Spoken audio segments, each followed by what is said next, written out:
My name is Valerie.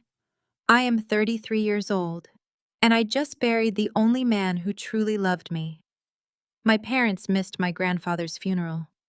Hours later, I saw their social media post holding expensive cocktails on a Caribbean island. That is exactly when my phone buzzed with a text message from my deceased grandfather's number, telling me to come to his house immediately. When I rushed back to his estate and pushed open the broken back door, what I saw made my blood run cold. Before I continue this story, let me know where you are watching from in the comments below. Hit like and subscribe if your family treated you like you were invisible. I stood alone in the back row of the Portland Memorial Chapel. The mahogany casket rested silently at the front. My grandfather Henry was the only person who had ever treated me like a human being in a house full of venomous relatives. Now he was dead. My father Charles and my mother Beatrice were nowhere to be seen. The rain beat against the stained glass windows. My chest tightened as a photo loaded on my social media feed. It had been posted just 2 hours ago, right as the memorial service began. There was my mother wearing a massive designer sun hat and holding a tropical drink, pressing her cheek against my father's sunburned face on a beach in Aruba. The caption underneath read, "Enjoying life while we can, leaving the drama behind." They had skipped his funeral. It was the exact same rage I felt at 16 when they skipped my high school graduation because Chloe had a minor skin breakout and needed immediate emotional support at a luxury spa. They always avoided anything that mattered to me. As the cemetery workers prepared to lower the casket, my phone vibrated in my palm. It was a new text message. I glanced at the screen and my breath caught in my throat. The sender name displayed was Grandpa Henry. I stared at the glowing letters in disbelief. I had signed his death certificate 3 days ago. My hands shook as I opened the message. "Sweetheart, come to my house now. The back door is open." My heart hammered against my ribs. Who was using his phone? I sprinted through the rain to my car. The drive to his estate was a blur of gray skies and adrenaline. When I pulled into the gravel driveway, the large house sat completely dark against the storm. But exactly as the text had promised, the heavy oak back door was slightly open. The lock had been visibly splintered. I did not call the police. In my family, you learned early that waiting for the authorities only gave liars time to get their stories straight. I reached for the heavy iron fire poker resting by the patio hearth. It was the exact same poker I had used to barricade my bedroom door 15 years ago when my parents tried to lock me in the cold basement during Chloe's lavish Sweet 16 party, just to keep me out of sight. I gripped the iron and pushed the door open. I crept down the hallway toward my grandfather's study. A flashlight beam danced across the mahogany bookshelves.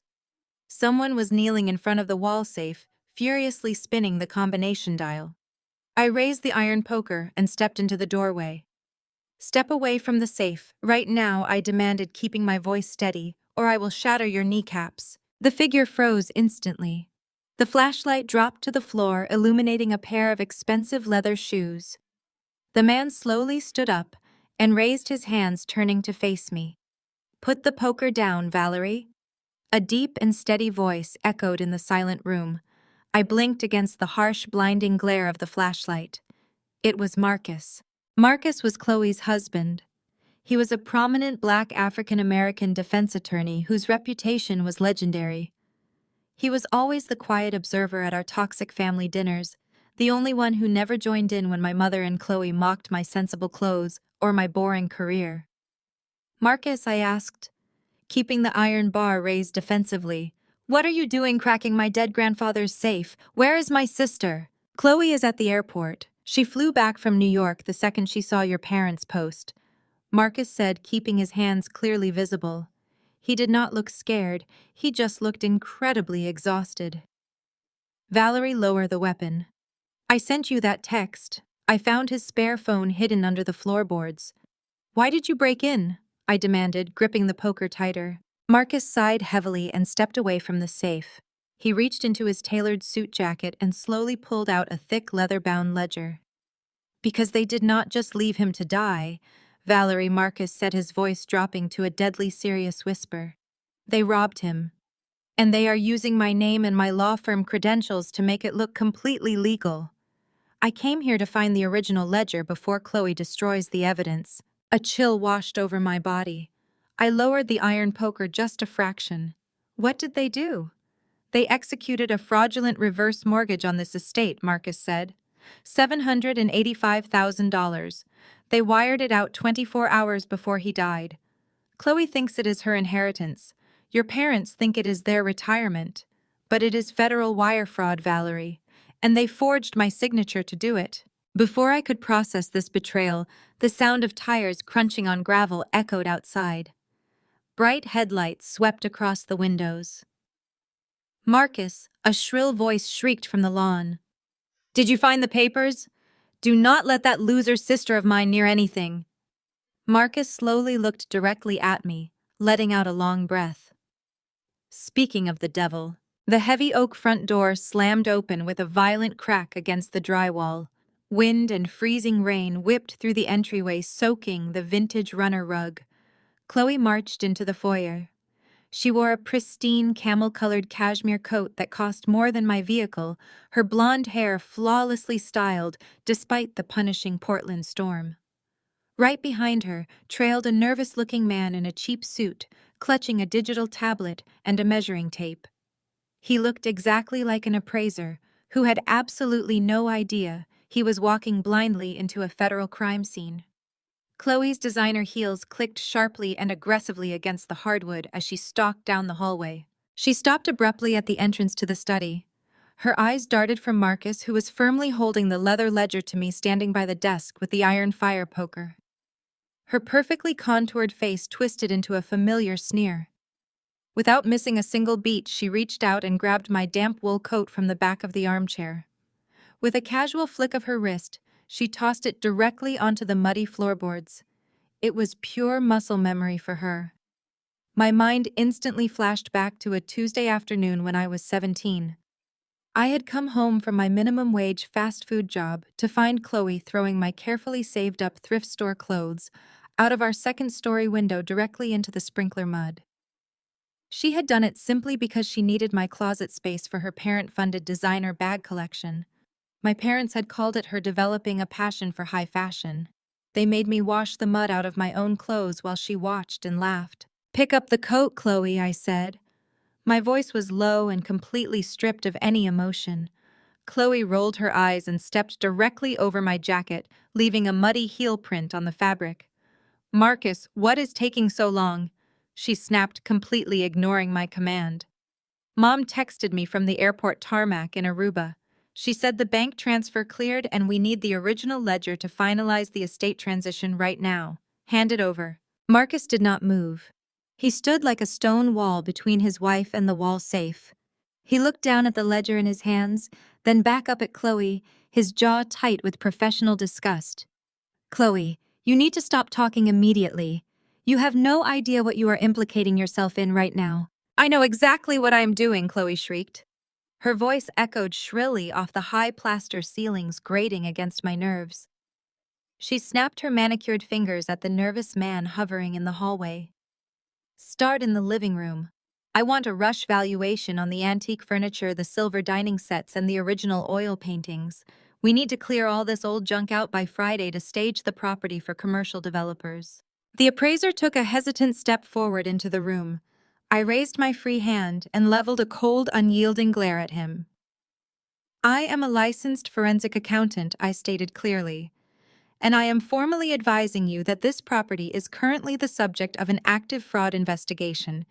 If you appraise a single item in this house, I will personally subpoena your firm for accessory to theft and ensure you lose your license." The man froze in his tracks. He looked at Chloe, then at me, then at the heavy iron poker still resting near my hand. Without a word, he quietly backed out of the room and bolted for the front door, the heavy latch clicking shut behind his rapid retreat. Chloe let out a dramatic gasp of pure outrage. "What is wrong with you? You have no right to send my people away. Shouldn't you be sitting in your depressing little cubicle counting other people's money? Get out of my house before I call the police for trespassing." "Your house?" I asked, letting out a short, harsh laugh. Grandpa Henry just died, Chloe. We buried him exactly 3 hours ago. The man whose house you are currently standing in. The man you could not be bothered to visit for the last 6 months because you claimed the fluorescent hospital lighting gave you migraines and ruined your aesthetic. Save the cheap guilt trip, Valerie Chloe scoffed, examining her freshly manicured nails. He was old. People die. Get over it and move on. Mom and Dad gifted me the deed to this house yesterday. They handled all the complicated paperwork with Grandpa before they left for their tropical vacation. It is ironclad. This property is legally mine now. It is my seed money to launch my new luxury lifestyle brand. So take your cheap shoes and get off my real estate immediately. She reached into her oversized leather tote bag and pulled out a thick manila envelope. She slapped it hard against Marcus's chest. Tell her, Marcus. Tell my pathetic sister to pack her bags and leave. Show her the signed authorization. Marcus let the envelope fall to the floor. He did not even flinch. I did not raise my voice. I did not cry. I dealt in facts, raw data, and irrefutable proof. I walked calmly over to my grandfather's massive oak desk. I unzipped my work tote and pulled out my heavily encrypted work laptop. You always were a terrible liar, Chloe, I said as I flipped the screen open. Even when Mom and Dad covered for you when you stole my identity to open fraudulent credit cards at 19, you always left a massive digital footprint. Ignorance and arrogance always leave a trail for auditors to follow. What are you doing? Chloe demanded. She took a step toward the desk, suddenly looking genuinely nervous. She tried to push past her husband, but Marcus shifted his weight effortlessly, blocking her path with his broad shoulders. I am accessing the county property registry, I said, my fingers flying across the mechanical keyboard. I bypassed the public search portal entirely and logged directly into the secure municipal database using my state-issued forensic credentials. A secure page populated on the screen, loading layers of encrypted property data. You see, Chloe, Mom and Dad might have handed you a piece of paper. They might have promised you a multi-million-dollar mansion. But they could not transfer the deed to this house under any circumstances. I spun the laptop around so the bright screen faced her directly. Highlighted in bright neon green was the legal ownership status of the sprawling estate. This house does not belong to Mom and Dad, I stated, leaning my hands flat on the cool wood of the desk. It has not belonged to Henry Brooks for 3 years, and they definitely could not give it to you yesterday. It is legally locked inside a blind, irrevocable trust. A trust that cannot be altered, sold, or transferred by anyone holding a simple power of attorney. The silence in the study was absolute. The only sound was the heavy Portland rain lashing aggressively against the window panes. Chloe stared at the glowing laptop screen. Her chest heaved as her limited comprehension struggled to grasp the strict legal reality of an irrevocable trust. Her perfectly manicured nails dug deep into the expensive leather of her designer tote bag as she frantically searched for a way to deny the facts right in front of her. You are lying, Chloe spat, though her voice completely lacked its usual venomous bite. She shook her head rapidly, violently, rejecting the data on the screen. You hacked into the system and changed the public records just to mess with me. Mom and Dad would never lie to me. They promised me this estate to launch my luxury lifestyle brand. They showed me the bank transfer receipt. I did not flinch.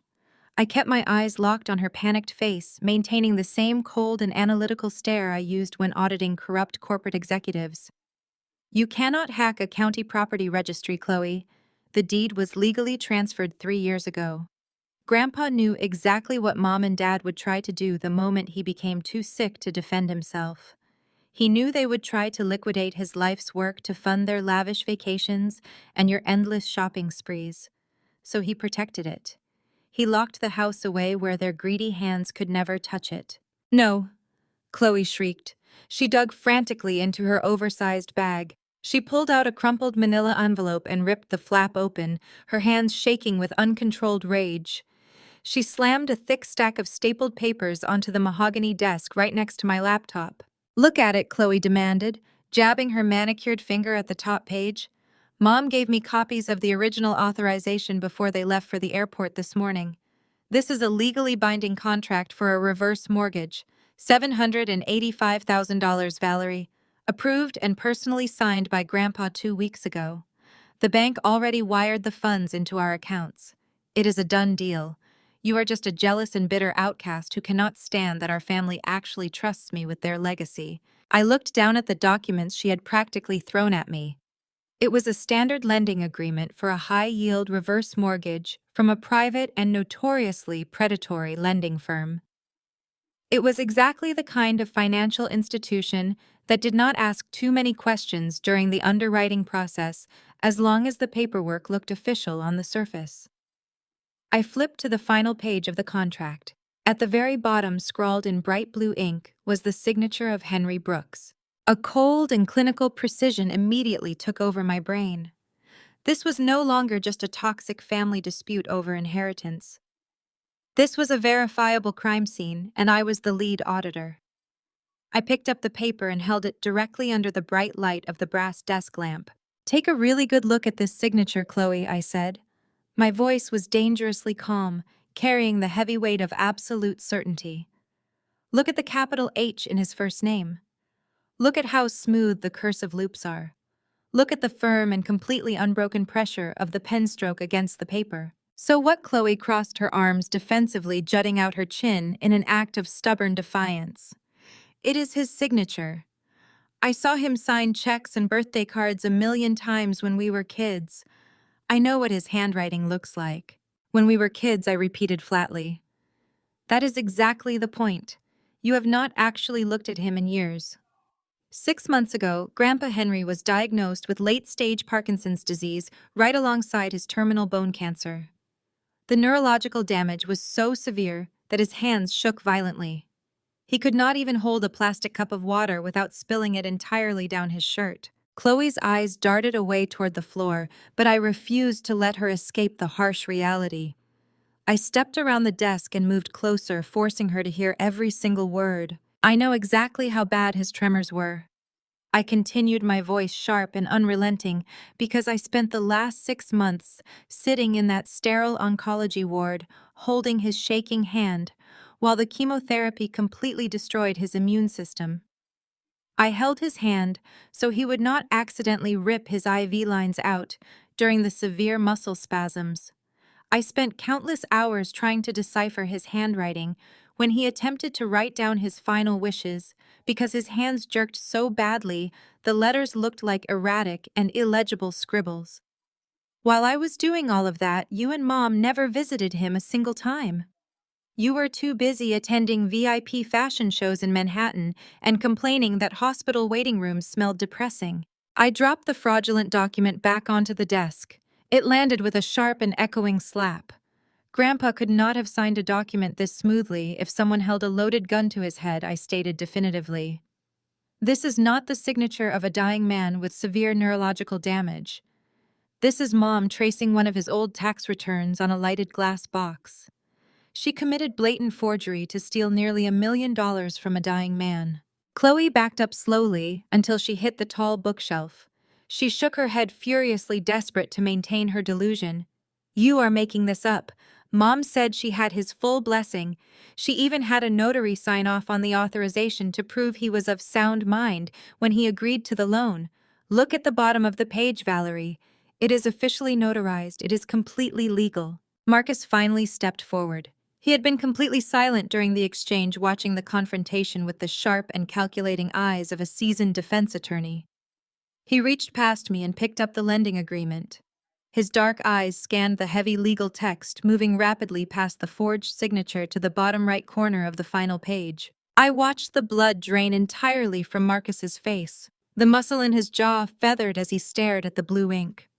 As a Black African-American man who had fought tooth and nail against systemic bias to build a pristine and untouchable reputation in the legal field, seeing his hard-earned credentials stamped on that page was a violation of the highest order. "Marcus," Chloe pleaded, her voice taking on that shrill and whining tone she always used to manipulate her way out of trouble. "Tell her she is crazy. Tell her the paperwork is entirely valid." Marcus did not look at his wife. He kept his eyes glued to the paper. His broad shoulders visibly stiffened under his tailored suit. "This is my official notary seal," Marcus said. His voice was a low and dangerous rumble that sent an immediate shiver down my spine. "This is my state-issued bar number, and this is my signature verifying that I personally witnessed Henry Brooks sign this document while of sound mind and body." "See?" Chloe yelled triumphantly, turning to glare at me with a victorious smirk. "I told you it was legal. Marcus did it for Mom as a favor to help the family." "I did not stamp this," Chloe Marcus barked, his calm demeanor finally shattering completely. He threw the document back onto the mahogany desk. He turned to face his wife, his eyes narrowing with a terrifying and righteous intensity. "My physical notary seal is kept locked inside my office wall safe. Only my senior paralegal, and you have the access code to that safe, Chloe." Chloe physically recoiled. She threw her hands up defensively, her triumphant smirk vanishing instantly. "Marcus, do not look at me like that. Mom just asked to borrow the stamp for some basic medical proxy forms. I did not know she was using it for a massive mortgage loan. I swear I did not know anything about the money. She said it was just standard family business. She said she needed to handle Grandpa's end-of-life care expenses quickly." "Family business," Marcus roared. The sheer volume of his voice made Chloe violently flinch. "She used my professional seal to secure nearly $1 million from a private lender on a property she does not even own. She forged my signature to facilitate a massive financial crime." Marcus closed the distance between them, towering over his wife. "I am a licensed attorney, Chloe. If you filed this paperwork, if that lender realizes the collateral they loaned money against is legally locked in an irrevocable trust, the FBI is not going to care that you thought it was just family business. If you filed this, we are both going to federal prison." Before Marcus could utter another syllable of his threat, the heavy oak front door slammed open for the second time tonight. The violent crash of wood hitting drywall echoed down the hallway, followed immediately by the chaotic sounds of dragging luggage and furious bickering. Heavy, hurried footsteps pounded against the hardwood floors. My father Richard and my mother Patricia stormed into the study. They brought the overpowering, sickly sweet stench of coconut rum and expensive sunburn lotion into the damp Portland air. My father's usually pale face was baked into an angry, peeling red mask, and my mother was still wearing her oversized designer sunglasses pushed up into her bleached blonde hair. They looked exactly like two people who had just been forced to abandon a luxury Caribbean vacation mid-flight, their tropical resort wear, completely inappropriate for the freezing rain currently soaking through their thin linen jackets. "What in the world is going on here?" my father bellowed, his face contorted with rage as he surveyed the dimly lit room. "Chloe called us weeping hysterically from the airport while we were trying to board our connecting flight. We had to charter a private jet just to get back here in time." Chloe immediately broke away from Marcus and ran behind our father, using him as a physical shield. "Dad, she is ruining everything!" Chloe shrieked, pointing a trembling manicured finger directly at me. "Valerie hacked into the estate files. She is trying to steal my brand money. She is threatening to call the police on Marcus." My parents finally looked past Marcus and locked their eyes on me. The sheer disgust that washed over my mother's face was a tangible force in the room. It was the exact same look she gave me when I chose to move out at 18, rather than adhere to her strict, suffocating rules about my weight and my wardrobe. "What are you even doing in this house, Valerie?" my mother demanded, her voice dripping with pure venom. "You were not invited to the private memorial. We made that abundantly clear when we sent out the family schedule." "There was no private memorial," I stated, keeping my voice flat and completely devoid of the emotion she so desperately wanted to provoke. "There was just a lonely funeral in the pouring rain that you skipped because you were too busy spending Grandpa's stolen money in Aruba." "How dare you speak to your mother that way?" my father snarled. He took a threatening step forward, but then his eyes caught the bright clinical glow of my laptop screen resting on the mahogany desk. He stopped dead in his tracks. My father was a retired corporate executive who had spent 30 years hiding assets. He knew exactly what specialized forensic auditing software looked like. He saw the brightly colored data arrays mapping out the digital path of his recent financial transactions.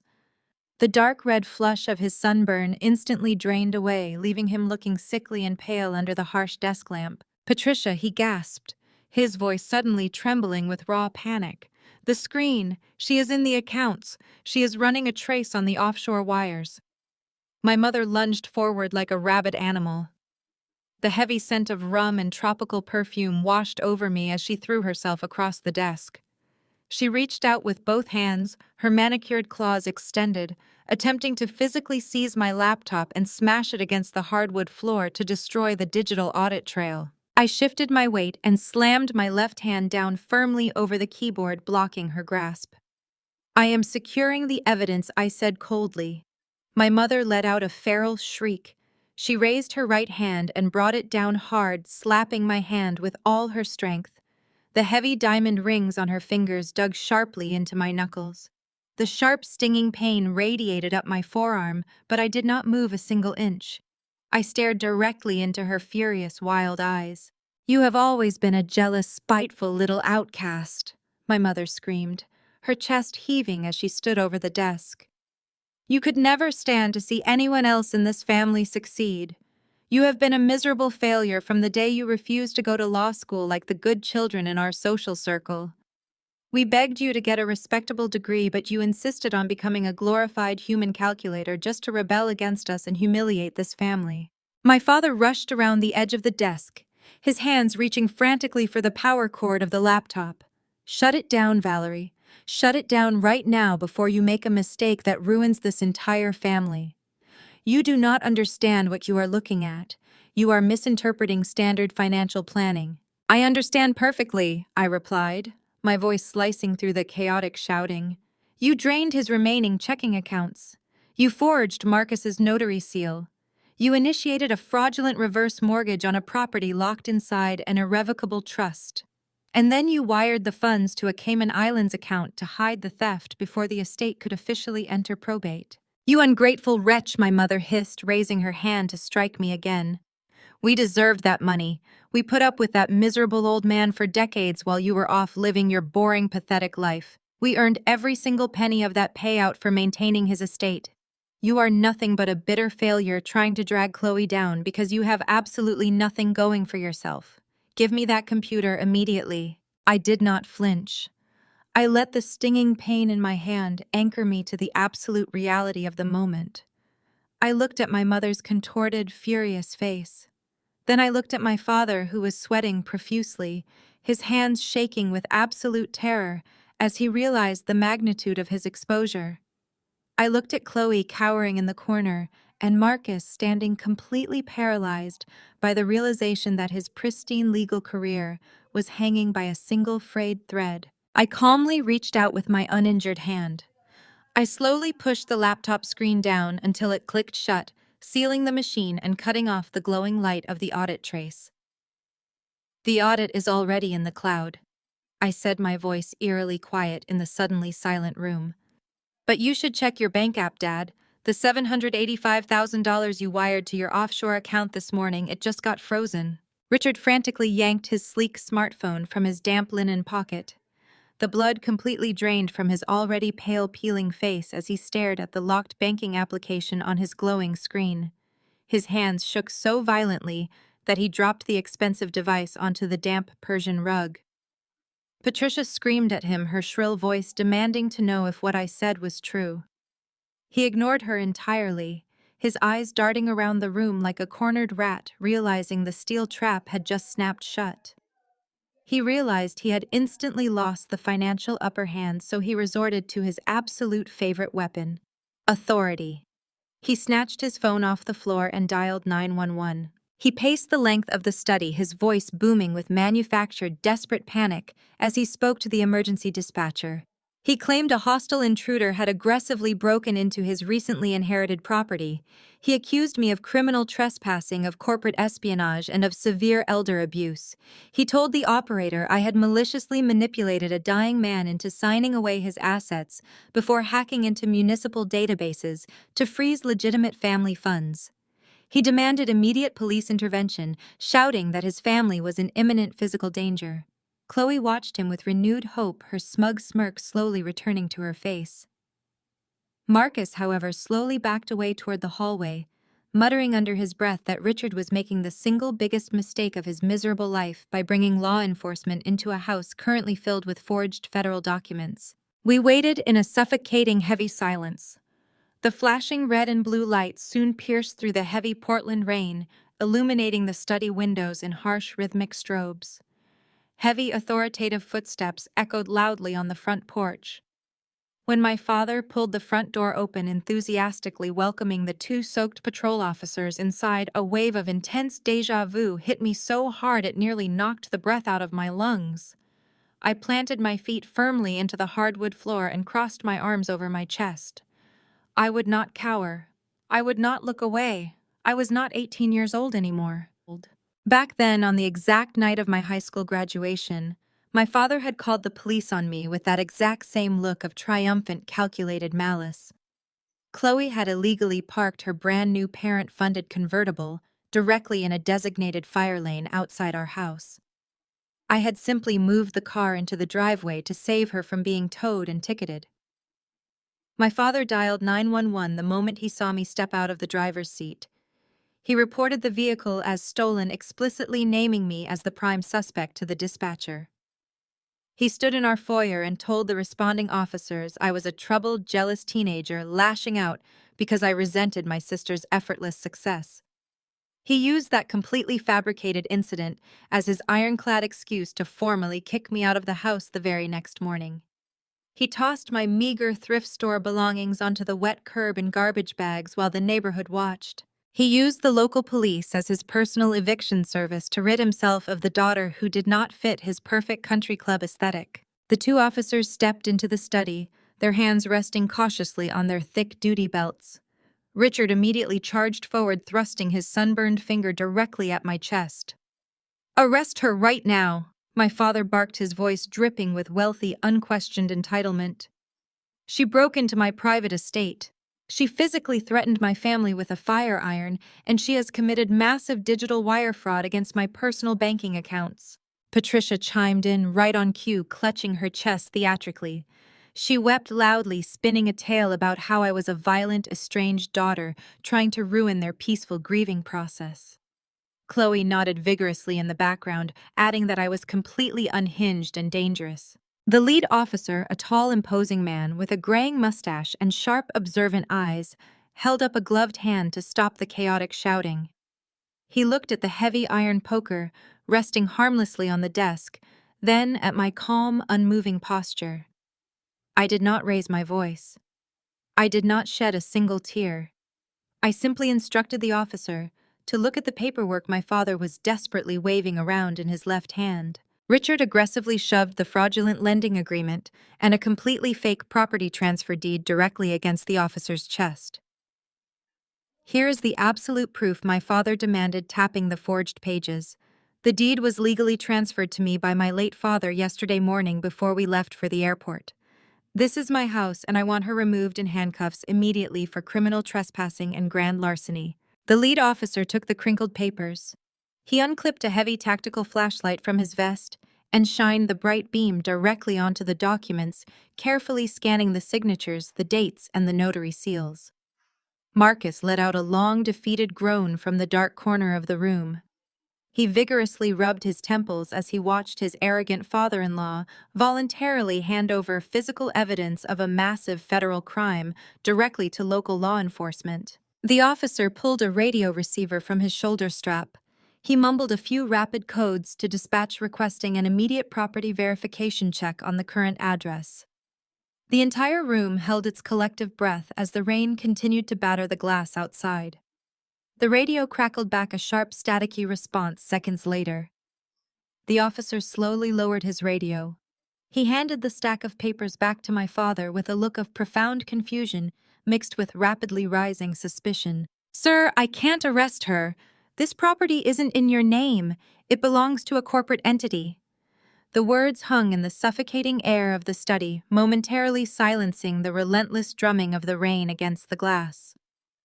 My father stared at the lead officer, his jaw slackening, as the heavy reality of the statement completely failed to penetrate his thick layer of absolute entitlement. He blinked rapidly, his sunburned skin pulling tight across his cheekbones. A corporate entity? My father echoed, his voice dropping to a hoarse, confused whisper. What are you talking about? My father built this house. His name has been on the deed for 40 years. I have the reverse mortgage authorization right here in my hand. You are reading your dispatch screen incorrectly. The officer did not appreciate having his competence questioned by a frantic man smelling of cheap rum. He squared his shoulders, his posture shifting from cautious observation to authoritative command. I am reading the county registry exactly as it is currently filed, sir, the officer replied coldly. The property at this address was legally sold and transferred out of the Brooks family name precisely 32 days ago. It is currently owned entirely by a private holding company called Brooks Legacy LLC. Therefore, you have absolutely no legal standing to demand anyone be removed from these premises for trespassing. I stepped out from behind the heavy mahogany desk. I smoothed the front of my blazer, maintaining steady eye contact with my father as his entire financial scheme violently unraveled in front of him. Grandpa Henry was physically weak, but his mind was sharper than any of you ever gave him credit for. I explained, my voice cutting through the tension like a scalpel. He knew exactly what you would do the moment his health took a turn for the worse. He knew you would try to liquidate his sanctuary to fund your extravagant lifestyle. So he called me to his hospital room 32 days ago. He appointed me as the sole executor of his entire estate, completely revoking the outdated will you have been banking on for a decade. Then he legally sold this house to a holding company I created for the sum of exactly $1. My mother let out a strangled gasp, her hands flying to her mouth. You stole it! She shrieked, her designer sunglasses slipping down her nose. You manipulated a dying man into signing away our family legacy. Officer, arrest her right now for elder abuse. The officer crossed his arms over his tactical vest, looking at my mother with a mixture of pity and intense irritation. Ma'am, I am not arresting anyone for a civil property dispute, he stated firmly. However, I highly suggest you and your husband stop waving that reverse mortgage contract around. If you genuinely attempted to secure a $785,000 loan against a property you do not legally own using a forged notary seal, you have just moved from a family argument into severe federal bank fraud. I am taking a detailed report of this incident, and I am forwarding it directly to the Financial Crimes Division. Marcus let out a sharp, panicked breath and immediately stepped backward into the hallway, desperate to physically distance himself from the radioactive fallout of my parents' greed. The reality of the situation finally slammed into Chloe. Her eyes darted frantically between the police officer, the forged lending agreement in my father's shaking hand, and my completely unfazed expression. Her promised inheritance, her luxury brand launch, her entire unearned future had just vanished into thin air. No, Chloe screamed, her voice shattering the remaining quiet in the house. She stomped her foot against the hardwood floor like a toddler denied a toy. This is not fair. It is my money. It is my house. You cannot do this to me, Valerie. Chloe spun around wildly, her hands desperately seeking something to destroy to validate her massive emotional outburst. She lunged toward the antique console table in the entryway. Her manicured hands grabbed a heavy Waterford crystal vase that had belonged to our grandmother. She hoisted it high above her head with a guttural scream of pure rage and hurled it directly at the floor between us. The heavy crystal shattered with a deafening, violent crash. Thousands of jagged, glittering shards exploded across the expensive Persian rug and the polished oak floorboards. Silence immediately flooded the room. Chloe stood panting, her chest heaving as she glared at me, fully expecting the usual reaction. This was her signature move. This was the exact behavior our parents had rewarded for her entire life. When Chloe wrecked her bedroom at 16 because she wanted a brand new sports car instead of a used sedan, my father bought her a BMW the very next day, just to calm her down. When she purposefully smashed a set of fine china plates because my mother initially refused to pay for a spontaneous girls' trip to Paris, she walked away with a blank check. Destructive tantrums were her currency, and my parents always paid the ransom. I did not flinch. I did not offer her a single word of comfort or concession. I simply turned around, walked calmly down the hallway to the utility closet, and pulled out a tall wooden broom. I walked back into the study, stepping carefully over the glittering shards of broken crystal. I stopped directly in front of my sister and shoved the wooden handle hard against her chest. "Clean my floor," I commanded. Chloe physically recoiled, staring at the broom as if I had just handed her a live snake. Her mouth opened and closed silently, completely unable to process the fact that her destructive manipulation had finally met an immovable object. The lead officer shook his head in disgust. He turned to his partner, signaling toward the front door. "We are done here," the officer announced. "This is a civil matter regarding the residence. But, Mr. Brooks, I advise you to secure a very good defense attorney for that fraudulent mortgage application. We will be in touch." The officer stepped out into the freezing Portland rain, pulling the heavy front door shut behind them. The latch clicked, sealing the five of us inside the tension-filled house. My mother slowly stepped over the shattered glass. The hysterical weeping facade she had put on for the police vanished the exact second the door locked. Her posture straightened, and her eyes darkened into a cold, predatory glare. She looked at me not as a daughter, but as an enemy combatant who had just outmaneuvered her on the battlefield.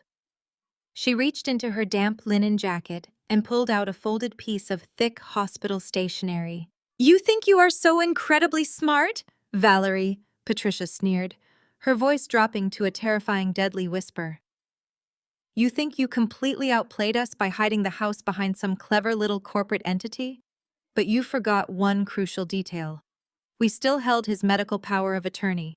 We pulled the plug, Valerie, and it was completely legal." The air was sucked out of the room. Patricia's words did not just hang in the damp study.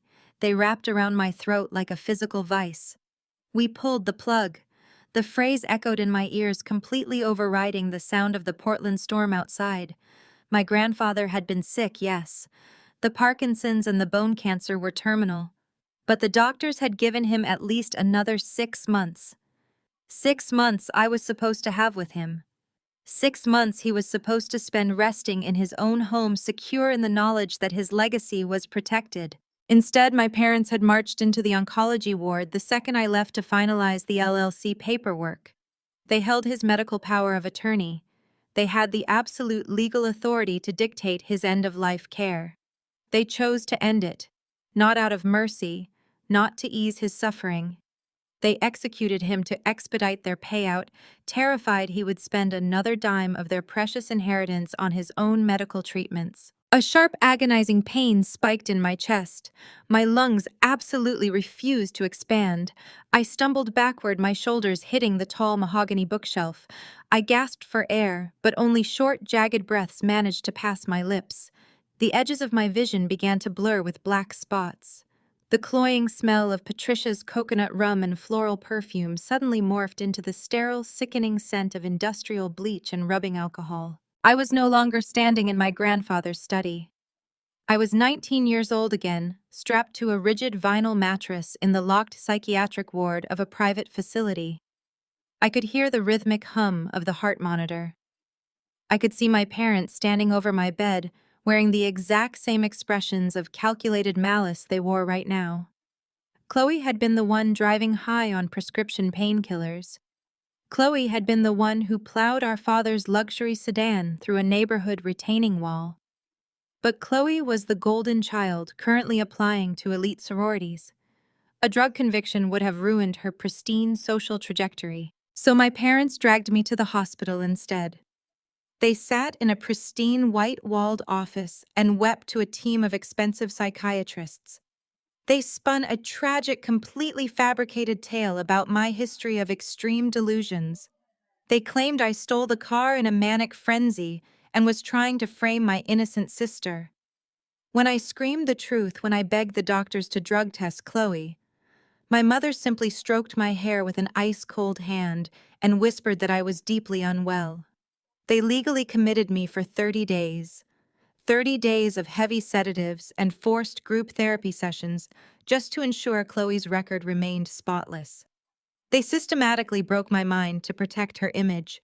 And now, looking at my hyperventilating form, my mother smiled. It was the exact same victorious smile. She saw the absolute terror in my eyes and knew she had successfully triggered the deepest trauma of my life. "You look a little pale," Valerie Patricia mocked, taking a slow, deliberate step toward me. "Are you having another one of your episodes? You know how confused and erratic you get when you are under stress. It would be a tragedy if you had to go back to the hospital." Richard immediately moved in to flank her, perfectly executing their coordinated psychological attack. He recognized that the physical evidence of the LLC had beaten his forged mortgage, so he immediately pivoted to a different kind of blackmail. "You are holding a piece of paper that says, 'You bought this house for $1.' My father stated, his voice a low, threatening rumble. "You think that makes you untouchable? But let us look at the complete picture, Valerie. You are a licensed, certified public accountant. Your entire career, your entire pathetic little independent life, relies entirely on your pristine ethical record." He stepped closer, invading my personal space, forcing me to look up into his peeling, sunburned face. "We held his medical power of attorney," Richard continued smoothly. "We made a documented, legally sanctioned medical decision to withdraw life support based on his failing health. We are grieving parents who made a merciful choice. But you are a financial auditor who secretly isolated a dying, heavily medicated old man. You manipulated him into signing over $1 million estate to a private corporate shell company that you personally control literally days before he died." "That is exactly what happened," Chloe chimed in, clapping her hands together with malicious glee. "You committed financial elder abuse. You stole from a sick old man." I shook my head, my hands gripping the edge of the bookshelf to keep myself upright. I was drowning in the panic, my mind racing through the terrifying reality of their threat. "Who do you think the licensing board is going to believe?" my mother asked, her voice dripping with venomous triumph. "Who do you think the district attorney is going to believe? Two respected, wealthy members of the community making a hard medical choice? Or the estranged, bitter daughter with a documented history of severe psychiatric institutionalization?" They had me cornered. They were going to weaponize the very trauma they had inflicted upon me to destroy my professional license, my freedom, and my grandfather's final wishes. If I did not sign the LLC over to them, they would ruin my life. The room spun wildly. I squeezed my eyes shut, bracing for the inevitable collapse. But the collapse never came. A broad, dark-suited shoulder suddenly cut across my line of sight. Marcus stepped deliberately in front of me. He placed his large frame directly between my trembling body and my parents', forming a solid, impenetrable wall of tailored wool and righteous fury. My father physically jolted backward, clearly shocked that the normally silent, accommodating son-in-law had dared to intervene. "Marcus, stay out of this," Richard warned, his voice faltering slightly under Marcus's intense glare. "This is family business." Marcus did not flinch. He reached into the inner pocket of his suit jacket. He did not pull out his keys or his wallet. He pulled out his sleek black smartphone. He held it up high, rotating the screen so the bright, glowing interface was visible to everyone in the room. The digital timer on the voice recording application was ticking upward, capturing every single breath, every single threat, and every single confession made over the last 10 minutes. "I just recorded that entire confession," Patricia Marcus said, his deep voice carrying the unyielding weight of absolute authority. "I am reporting this to the medical board." The silence that followed Marcus's declaration was absolute. It was the terrifying stillness of a vacuum right before a bomb detonates. My father's face rapidly shifted from a sickly, terrified pale to an ugly, mottled purple. The sheer reality of what had just occurred finally penetrated his thick skull. His own son-in-law, a man he had always treated as nothing more than a convenient legal accessory for his favorite daughter, was now holding a verified digital confession to medical homicide.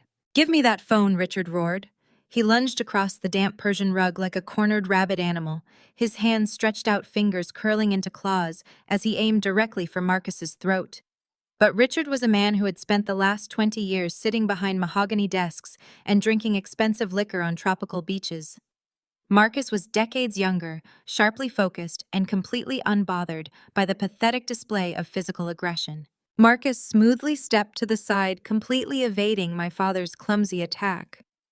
As Richard stumbled past him, Marcus firmly grabbed him by the shoulder of his soaked linen jacket and shoved him hard. My father lost his footing on the polished hardwood and crashed violently into the heavy leather armchair. He collapsed into the cushions, gasping loudly for air, his chest heaving as he clutched his ribs. "Do not ever touch me again," Richard Marcus warned. His voice was a low, dangerous growl that commanded instant obedience. "The recording is already uploaded to my secure firm server. If you take one more step toward me, I will add physical assault to the federal fraud report." Patricia let out a high, thin wail. She rushed over to the armchair, hovering nervously over my father with her hands shaking uselessly in the air. "You cannot do this to us," Patricia sobbed, turning her tear-streaked face toward me. "We live here, Valerie. This is our primary residence. You cannot just swoop in and steal our home." I stepped around the large desk, my heels clicking sharply against the floorboards. I reached into the inner breast pocket of my blazer and pulled out a crisp white envelope. I walked directly over to the armchair and dropped the envelope onto my father's heaving chest. "You do not live here anymore," I stated coldly. "That is a formal 24-hour eviction notice." My parents had sold their own lavish condominium 3 years ago to avoid a massive tax lien. They had officially moved into Grandpa Henry's sprawling East Wing under the guise of caring for him in his old age. In reality, they were using his estate as a rent-free luxury hotel, leeching off his utilities and eating his groceries while they secretly siphoned his investment accounts to fund their endless Caribbean vacations. Brooks Legacy, LLC, is now the sole corporate landlord of this property. I continued, my voice carrying absolute clinical authority. "You are currently unauthorized tenants residing in a commercial asset without a valid lease agreement. Given the documented instances of property damage and financial fraud that have occurred on these premises tonight, corporate policy dictates an immediate termination of your residency.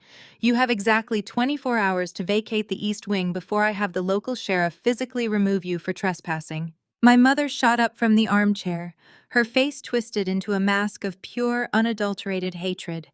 "You cannot force us out onto the street in 24 hours. We have a lifetime of belongings in those suites. We have designer wardrobes, expensive jewelry, custom furniture. We need time to pack our things properly." "You do not need time," I replied, turning on my heel. "You just need garbage bags." I walked briskly out of the study and down the long hallway toward the utility closet. I grabbed a thick box of heavy-duty black industrial trash bags and carried them directly into the East Wing guest suite. My parents' expensive monogrammed leather luggage was still sitting in the middle of the floor, exactly where they had dropped it when they rushed back from the airport. Patricia and Richard hurried into the room right behind me, shouting at me to stop. I ignored them completely. I unrolled a large black plastic bag, snapped it open, and walked straight to my mother's massive walk-in closet. "What are you doing?" Patricia shrieked, lunging forward to grab my arm.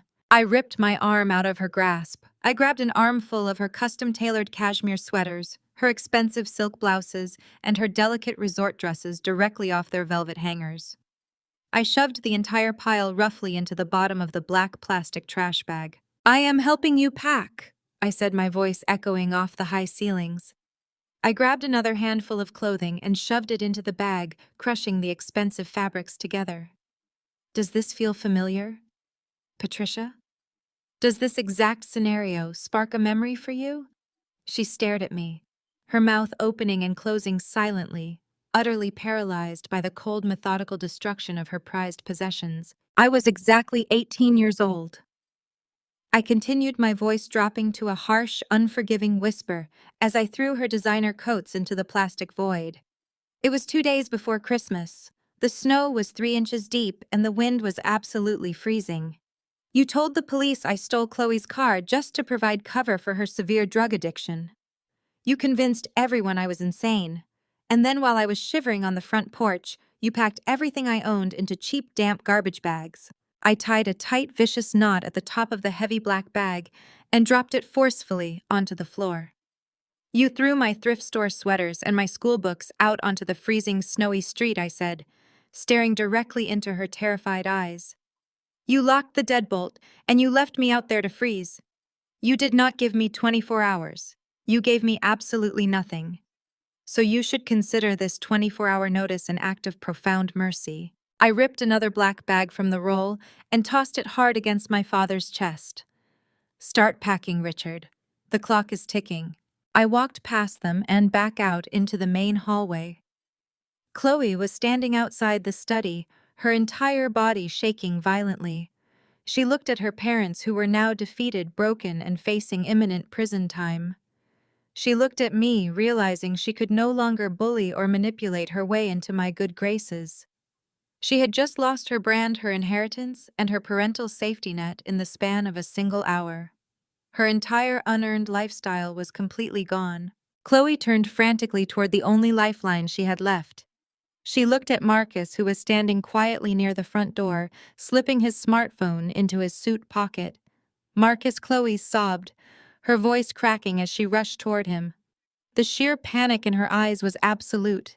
She dropped heavily to her knees right in front of him. The expensive fabric of her dress bunched up against the hardwood floor as she wrapped her arms desperately around his tailored legs. "Marcus, please," she wailed, burying her face against his knees. "You have to fix this. You are a brilliant lawyer. You can find a loophole. You can invoke spousal privilege so you do not have to turn over that recording. Please, Marcus, they are my parents. They made a mistake. You have to save us." Marcus stood completely rigid. He did not reach down to comfort her.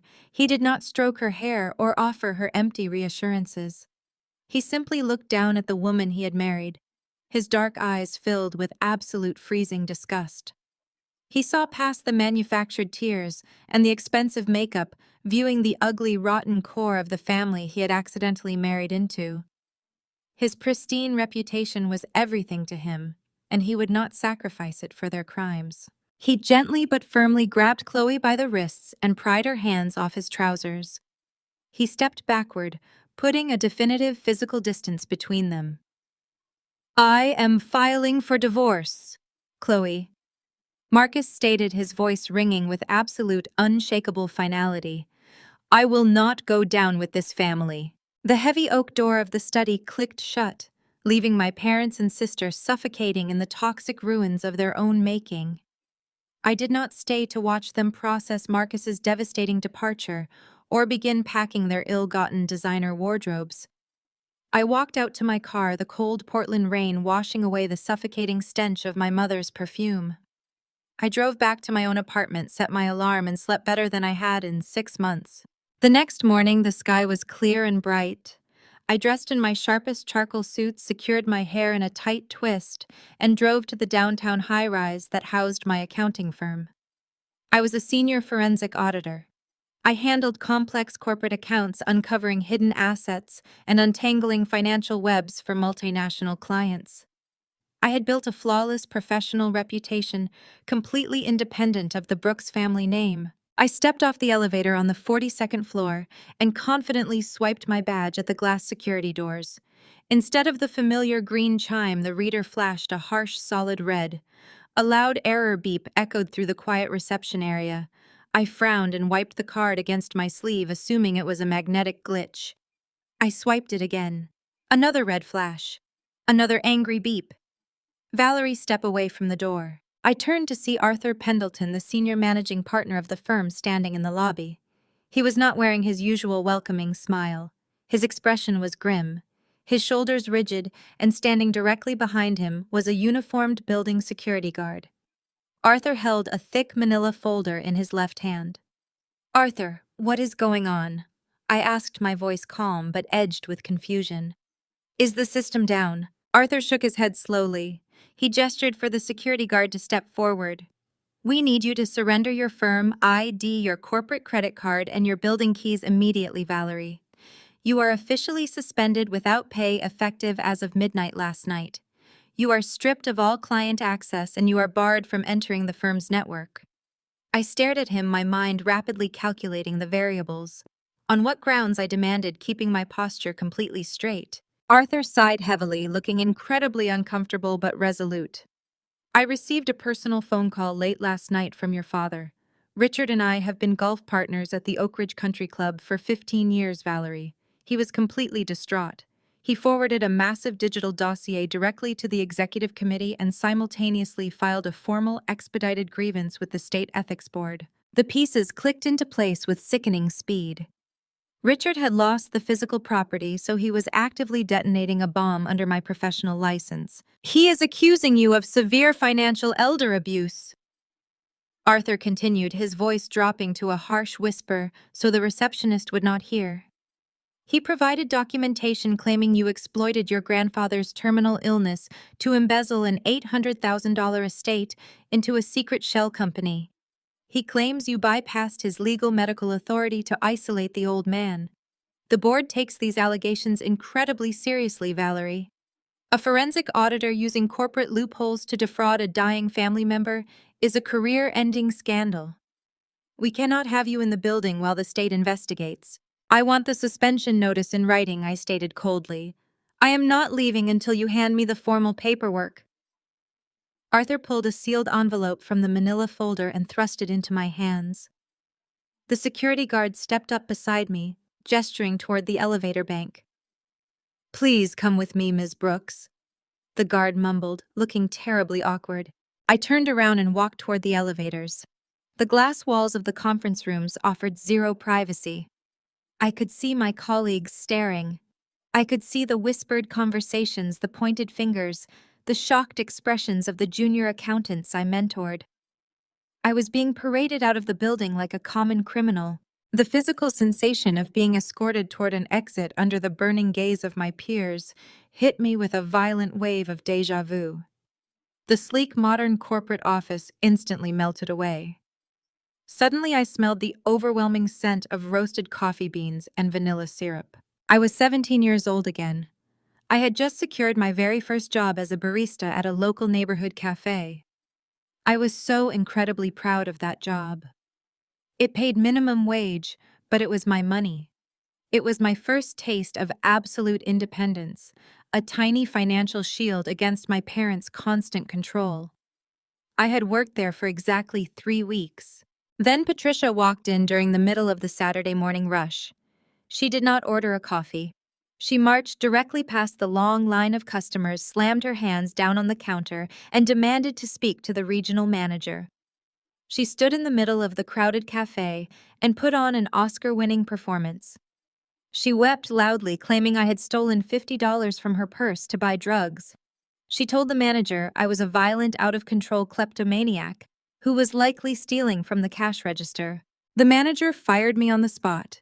He forced me to untie my green apron and walked me out the back door while the entire cafe watched in stunned silence. Patricia waited for me by her luxury SUV in the parking lot. She unlocked the passenger door, her fake tears completely gone. She pulled a printed spreadsheet from her leather purse and dropped it onto my lap the second I sat down. It was a detailed, color-coded schedule of Chloe's cheerleading practices, tutoring sessions, and social events. Since you clearly have so much free time now, Patricia had said with a satisfied, venomous smirk, you can finally fulfill your obligations to this family. You are going to drive your sister wherever she needs to go. I will not have you working some trashy peasant job when you are needed at home. She had publicly humiliated me and destroyed my hard-earned independence just to force me into unpaid servitude. She broke my wings so I could never fly away. The ding of the elevator doors opening snapped me back to the present. I stepped inside the metal box, followed closely by the silent security guard. The doors slid shut, cutting off the stares of my colleagues. I looked down at the formal suspension letter in my hands. The guard watched me nervously, clearly expecting me to burst into tears or begin screaming in protest. He expected the devastation of a woman whose entire identity had just been ripped away by her own father. Instead, I smiled. I stepped out of the elevator into the damp air of the parking garage. The guard nodded politely and retreated into the lobby. I walked to my car, completely unharmed. I unlocked the door, slid into the driver's seat, and tossed the suspension letter onto the dashboard. I did not shed a single tear. I pulled my phone from my pocket, connected it to the car's Bluetooth system, and dialed a number I had memorized the night before. The line rang twice before a deep, steady voice answered. "Are you safe?" Marcus asked. "I am perfectly fine," I replied, staring at the crisp, white envelope on my dash. Richard did exactly what we predicted. He panicked.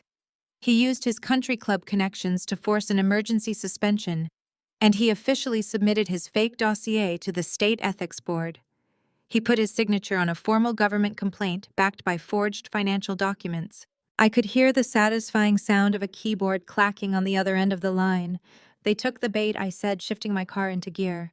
"It is time to file the federal injunction." The federal injunction hit my parents' personal bank accounts before they even finished unpacking their garbage bags into their cheap motel room.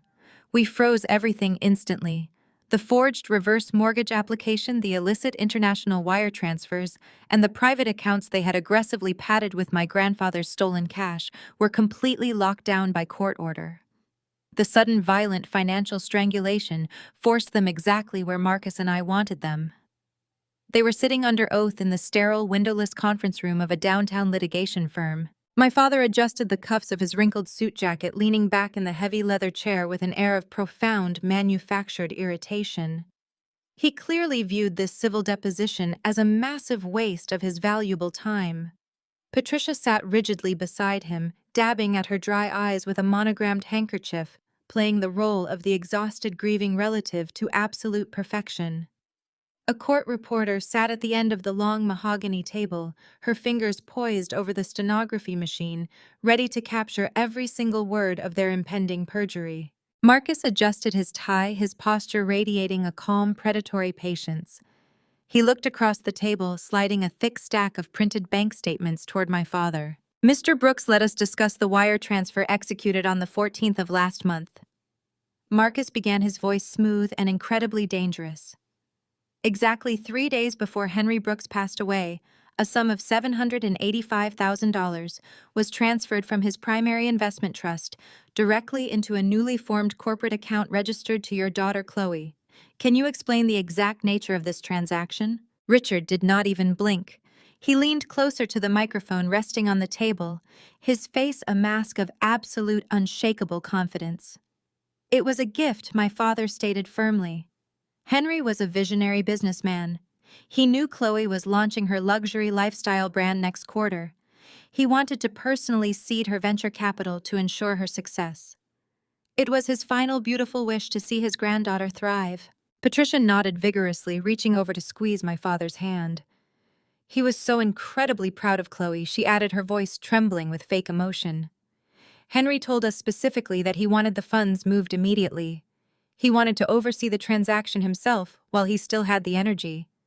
We were simply following the dying wishes of a great man." I sat silently beside Marcus, my hands folded neatly on my lap. Watching them lie was mesmerizing and utterly terrifying. They did not hesitate. Their heart rates did not increase.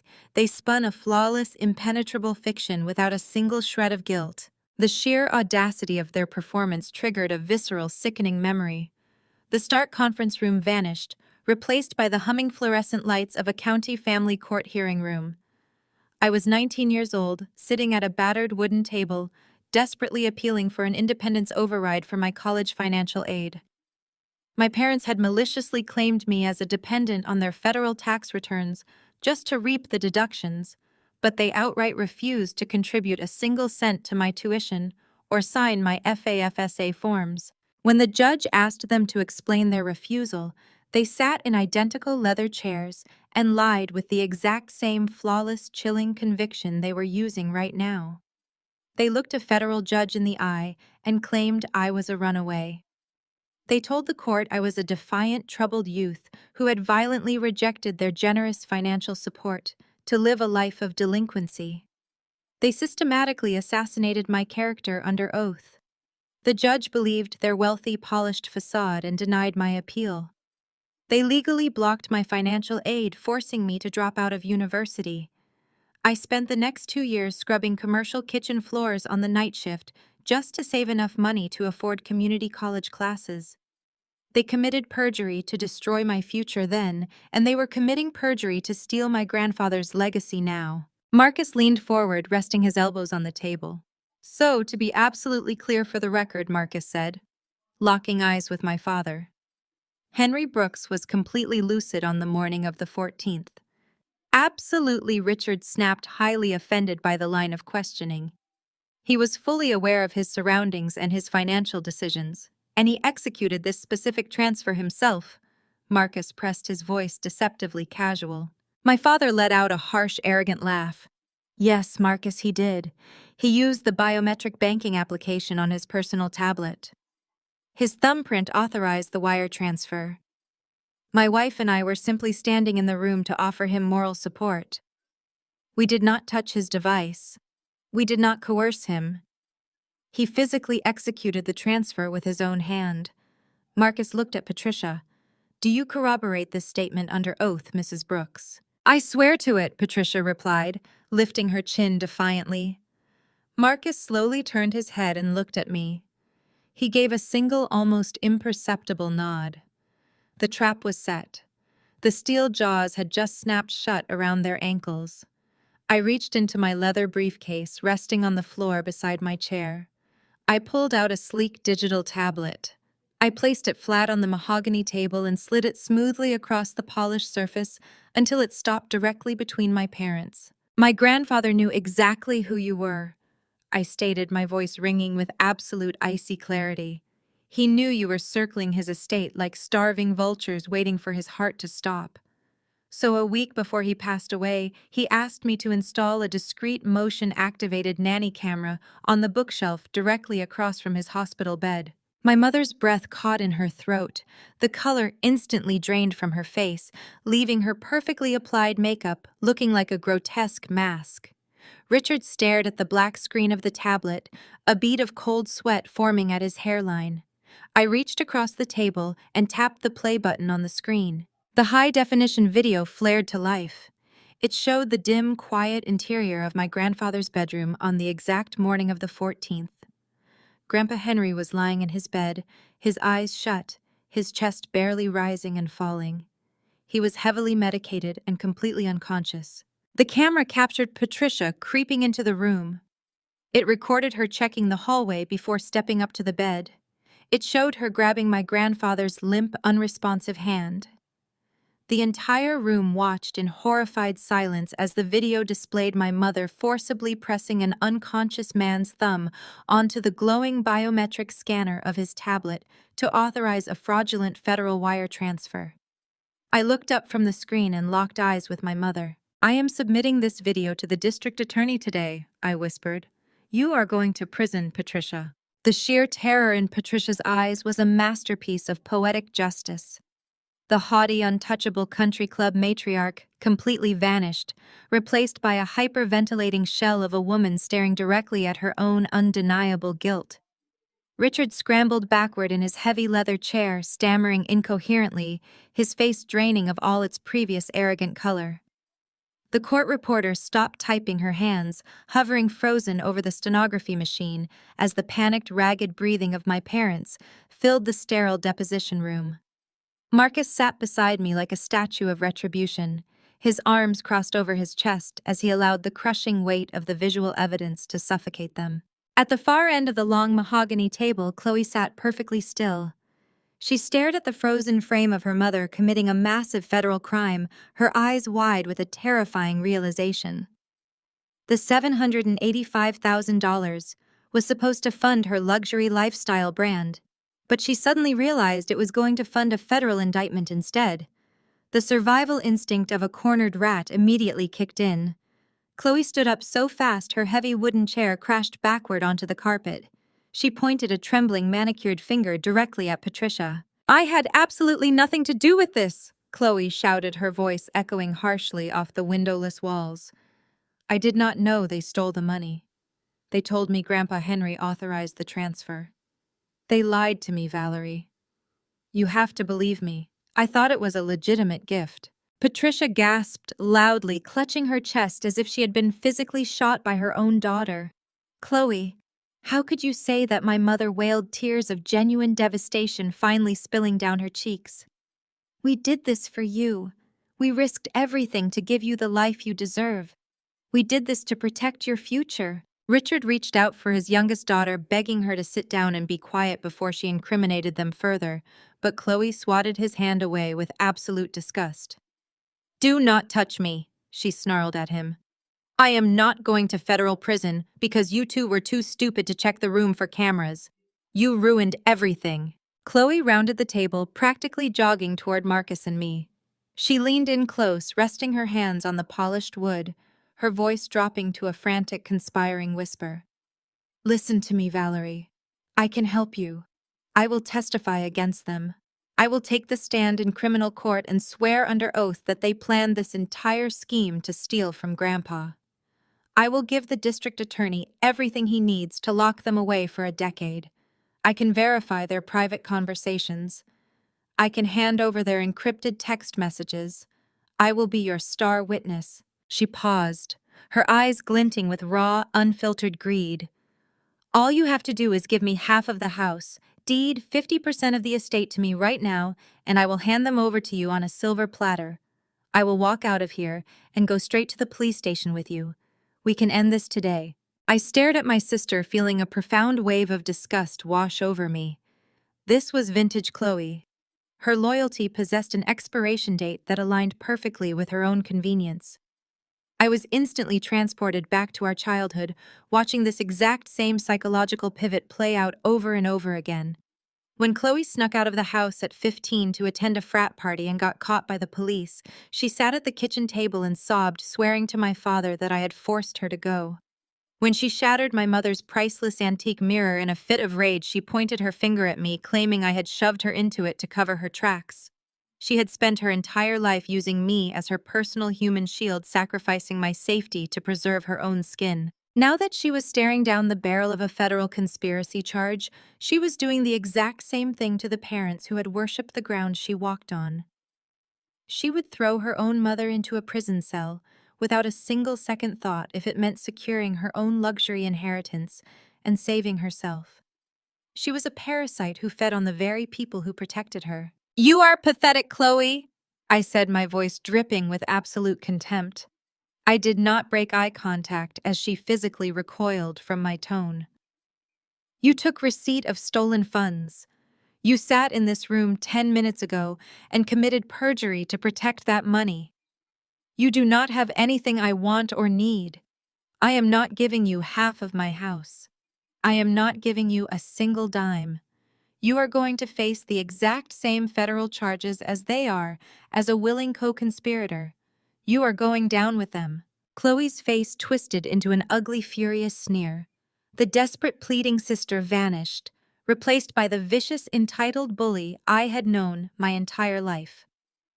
She slammed her hands down on the table, leaning over the tablet screen that still displayed the damning video footage. She let out a sharp, mocking laugh that sent a cold chill down my spine. She looked at Marcus, then back to me, her posture radiating a sudden, terrifying confidence. "You really think you are so brilliant, Valerie?" Chloe hissed, her eyes wild and triumphant. "You think you trapped us with this little hidden camera trick? But you forget that I built an entire digital marketing company. I know exactly how cloud storage works.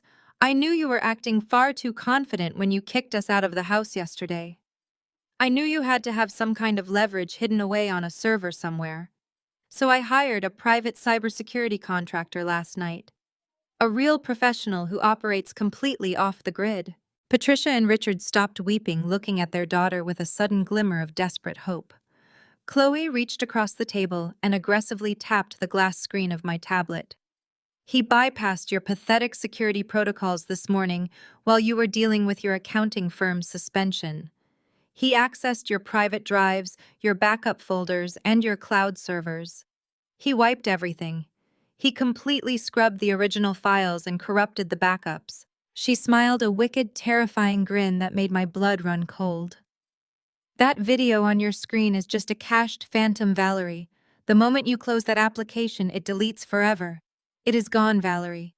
You have nothing." The echo of Chloe's claim hung in the stale air of the windowless conference room. I stared at the blank black screen of the digital tablet resting on the mahogany table. I let my shoulders drop an inch.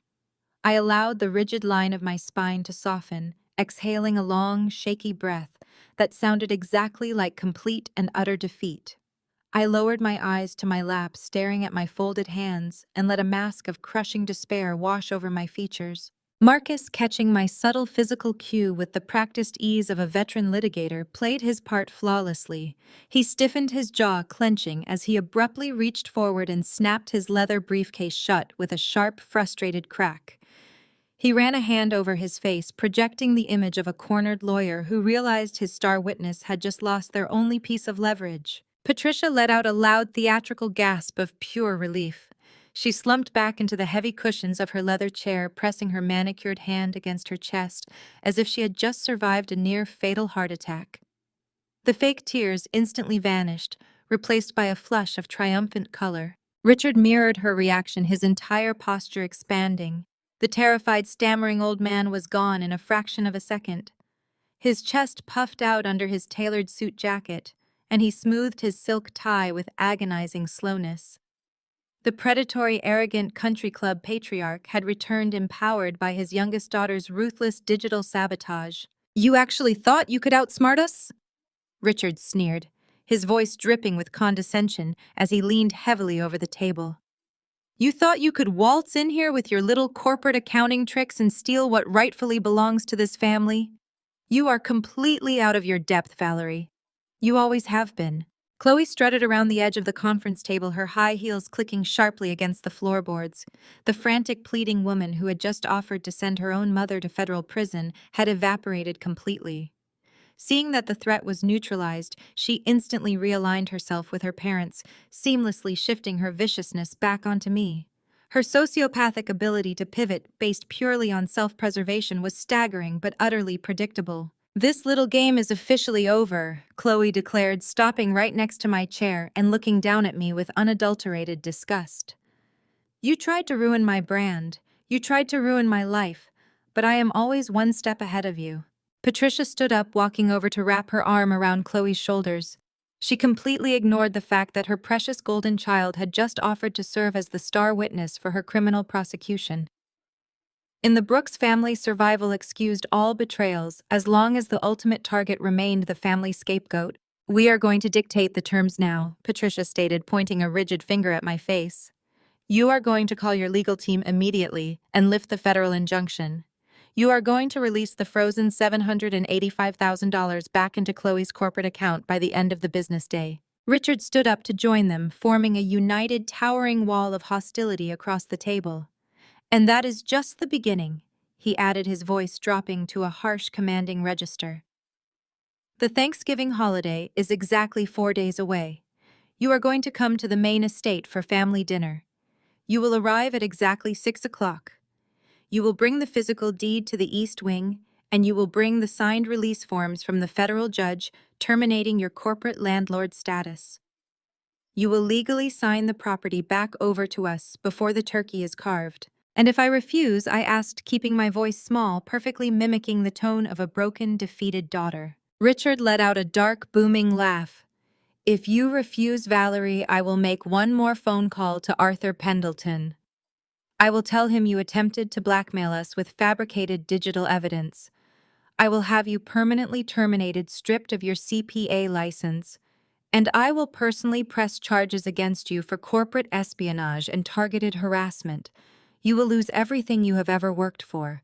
Do we understand each other?" I remained completely silent, staring down at my hands. I absorbed their vitriol, their threats, and their suffocating arrogance without moving a single muscle. Behind my lowered eyes, I was utilizing the exact same cold, detached calculation I had perfected when I was a teenager. I was 16 years old again, sitting in the noisy high school cafeteria with an empty stomach that ached so intensely it made me dizzy. My parents had refused to pay the registration and testing fees for my upcoming CPA preparatory exams, claiming it was a waste of resources on a daughter who lacked natural talent. I did not argue. I did not cry. I simply took the $5 bill they gave me for lunch every morning, folded it tightly, and slipped it into a hollowed-out copy of a thick biology textbook hidden in the back of my closet. I skipped lunch every single day for 3 entire years. I masked the gnawing acidic hunger pains by drinking excessive amounts of water from the hallway fountain. I watched Chloe eat expensive sushi delivered by private drivers while I quietly starved. I saved every single dime, hiding my literal survival fund right under their noses, until I had enough cash to pay for my own exams, secure my license, and buy my absolute freedom. I knew then that true survival required extreme patience and absolute silence. I let them think they were starving me into submission while I was actually building an empire they could never touch. I channeled that exact silence now. I slowly raised my head and gave my father a single defeated nod. Good, Richard said, a nasty smirk twisting his features. See you on Thursday, Valerie. Bring an appetite. My parents and sister turned and paraded out of the deposition room, walking shoulder to shoulder like royalty, leaving a conquered province. The heavy oak door clicked shut behind them. The court reporter packed up her stenography machine, shooting me a highly sympathetic, pitying look before she quietly exited the room. Marcus and I were completely alone. The suffocating silence stretched for 10 seconds. Marcus let out a slow, controlled breath, loosening his grip on his briefcase. They really think they won, he murmured, shaking his head at the sheer magnitude of their delusion. I sat up straight. The defeated slump instantly vanished from my spine. My shoulders locked into place and the false vulnerability drained from my face. I looked at the closed oak door, my eyes entirely cold. I reached down to my feet, slipping 2 fingers into the inner lining of my left leather pump. I felt the familiar hard edge of a small plastic casing tucked securely against the arch of my foot. I extracted a small silver metallic rectangle. I tossed it onto the mahogany table. It landed next to the blank tablet with a sharp, heavy clink. Hackers can wipe cloud servers all they want, I said, staring at the physical flash drive containing the original unedited high-definition video file. Hackers cannot delete hard drives stored in a bank vault. Hackers cannot delete hard drives stored in a bank vault. Marcus stared at the small, silver rectangle resting on the polished mahogany. A slow, brilliant smile spread across his face, completely transforming his usually stoic features. He shook his head, letting out a low breath of genuine admiration. You anticipated a digital breach, Marcus stated, his voice ringing with newfound respect. I am a forensic auditor, Marcus, I replied, picking up the flash drive and slipping it securely into the inner pocket of my blazer. I spend my entire life tracking criminals who think they can outsmart digital security systems. Chloe is predictable. She operates entirely on ego and panic. I knew the second she realized the depth of her exposure, she would try to scorch the earth. Let her think she succeeded. Let them all think they have backed me into a corner. We walked out of the litigation firm and stepped into the crisp afternoon air. The plan was perfectly clear. If we submitted the hard evidence to the district attorney today, Richard and Patricia would be quietly arrested. They would leverage their country club connections, hire expensive defense attorneys, and spin a narrative of a tragic misunderstanding. I did not want a quiet resolution. I wanted a public, undeniable reckoning. I wanted them to face the exact same social annihilation they had weaponized against me for my entire life. The RSVP. When I returned to my apartment, I opened my laptop and drafted a precise, formal email to my mother. Patricia, I will attend the family Thanksgiving dinner at 6 o'clock this Thursday. I will bring the physical property deeds to the East Wing, alongside the required federal release forms, to terminate Brooks Legacy LLC's landlord status. Have your notary present. I hit send and waited. The response arrived less than 4 minutes later. Patricia did not bother masking her triumphant gloating. We expect you to be punctual, Valerie, her email read. Wear something appropriate for once. We are hosting a very exclusive guest list. Richard's primary investors will be present to celebrate the official launch of Chloe's brand. Do not embarrass us. I leaned back in my chair, staring at the glowing screen. Richard was a man driven entirely by hubris. He actually believed Chloe had destroyed my evidence, and he was so drunk on his perceived victory that he was inviting his high-profile venture capitalists to Thanksgiving dinner. He intended to carve the turkey and announce his sudden influx of liquid capital to the exact men he needed to impress. He was building the stage for his own spectacular execution, the wardrobe counterstrike. I closed my laptop and grabbed my coat. If Patricia wanted me to wear something appropriate, I was going to deliver a visual masterpiece. I drove directly to the most exclusive luxury boutique in the downtown shopping district.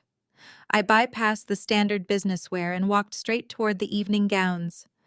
I ran my hands over the heavy, expensive fabrics until I found exactly what I needed. It was a floor-length emerald green silk gown. It featured sharp architectural shoulders, a plunging neckline, and a sleek silhouette that projected absolute unapologetic power. I stood in the fitting room staring at my reflection in the three-way mirror. The rich emerald fabric caught the light, making my posture look statuesque and commanding.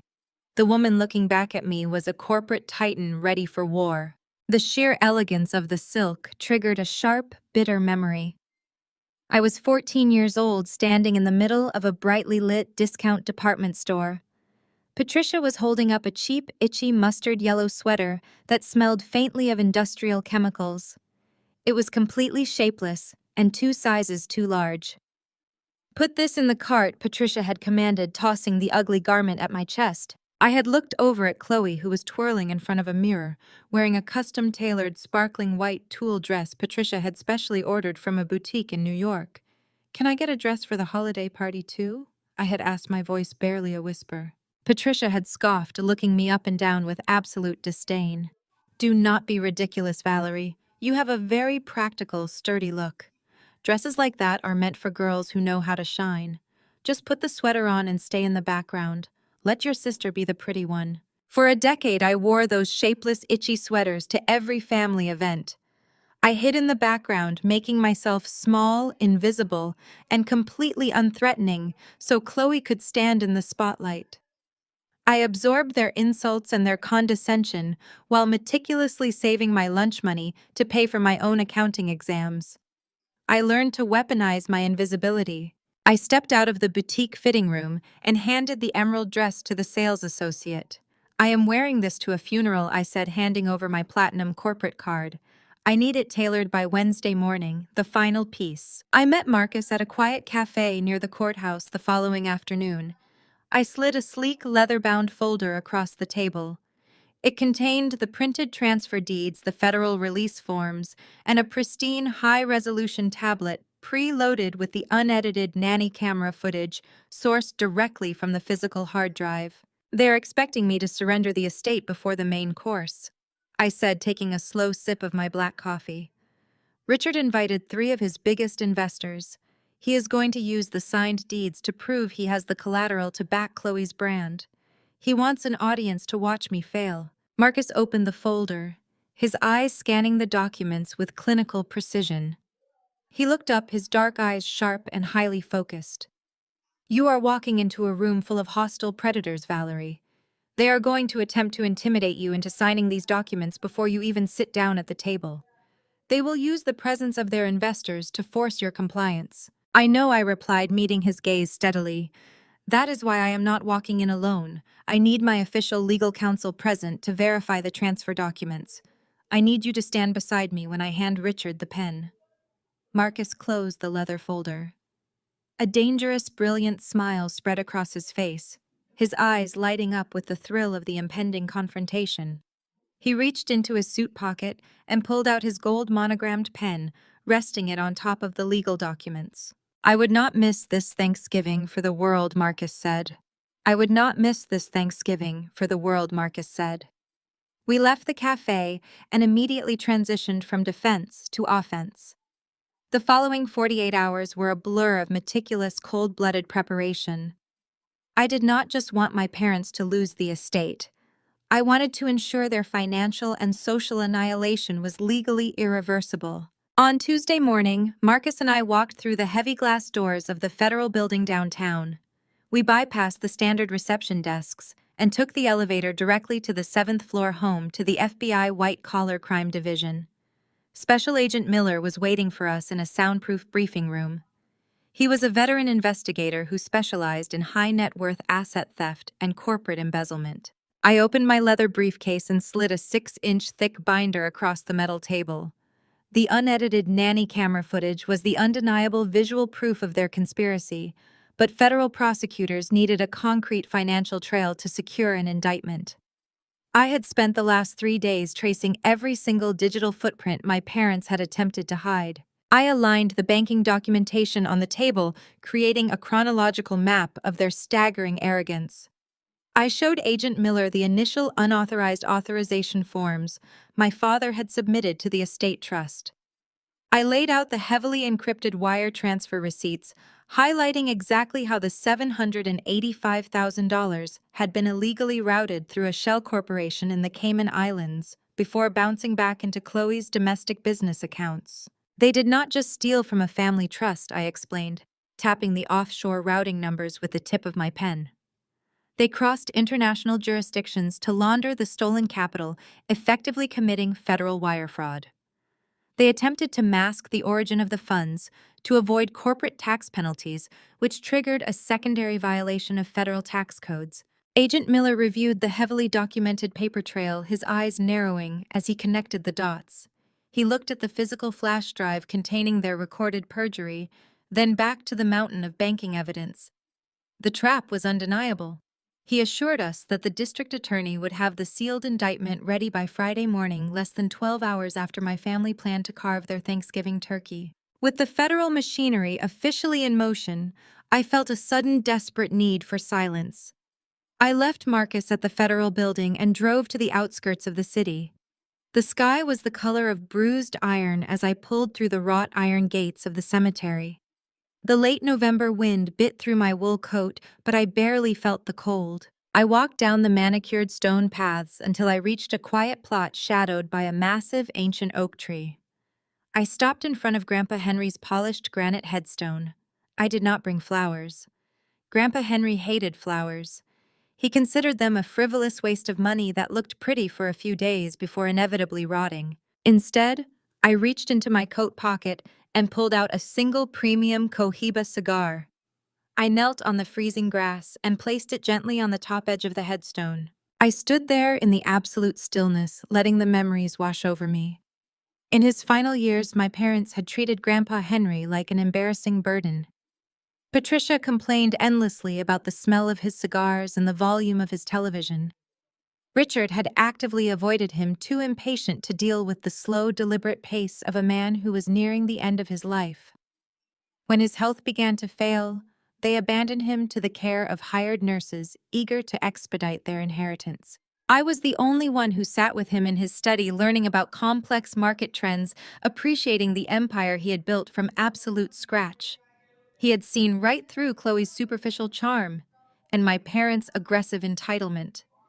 He had trusted me with the keys to his kingdom because he knew I was the only one who actually respected the foundation it was built upon. "They think they won, Grandpa," I said, my voice steady in the crisp air. "They think they can erase your final wishes and use your life's work to fund their own vanity. I promised you I would protect this family's legacy. I am keeping that promise. They are going to lose everything." I turned and walked away from the grave, feeling a profound sense of closure.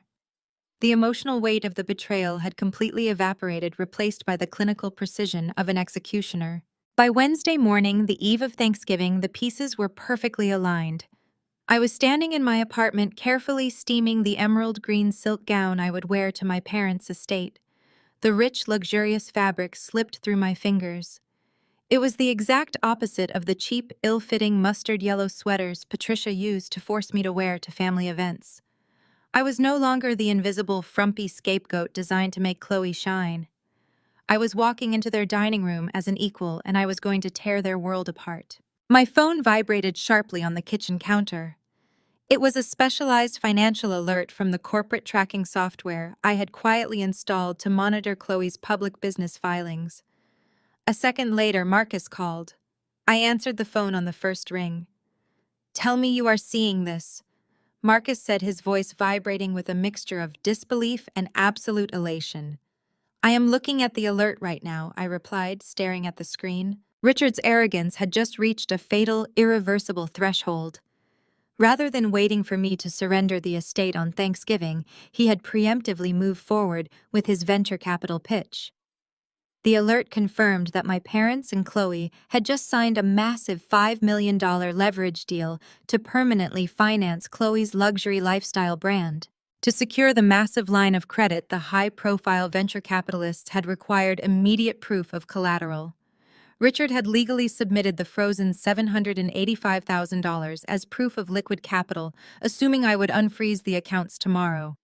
He had signed his name on legally binding institutional investment contracts, using stolen, frozen, offshore routed funds as his primary financial backing. "He just handed us the kill shot," Marcus said, a dark laugh escaping him.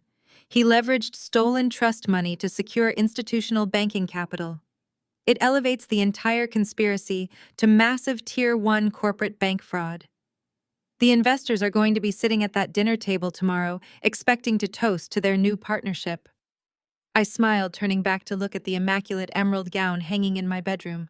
"Let them pour the champagne, Marcus," I said, my voice dripping with anticipation. "The trap is perfectly set. We are going to serve them a very expensive reality check." The drive to the Brooks estate on Thursday evening felt like a victory lap before the race had even officially begun. Marcus navigated his sleek black sedan up the winding private road that led to my family's ancestral home in the exclusive gated community of Belle Meade. The sprawling Tudor-style mansion was illuminated by floodlights projecting an image of untouchable generational wealth against the darkening November sky. The circular driveway was already packed with a fleet of luxury vehicles.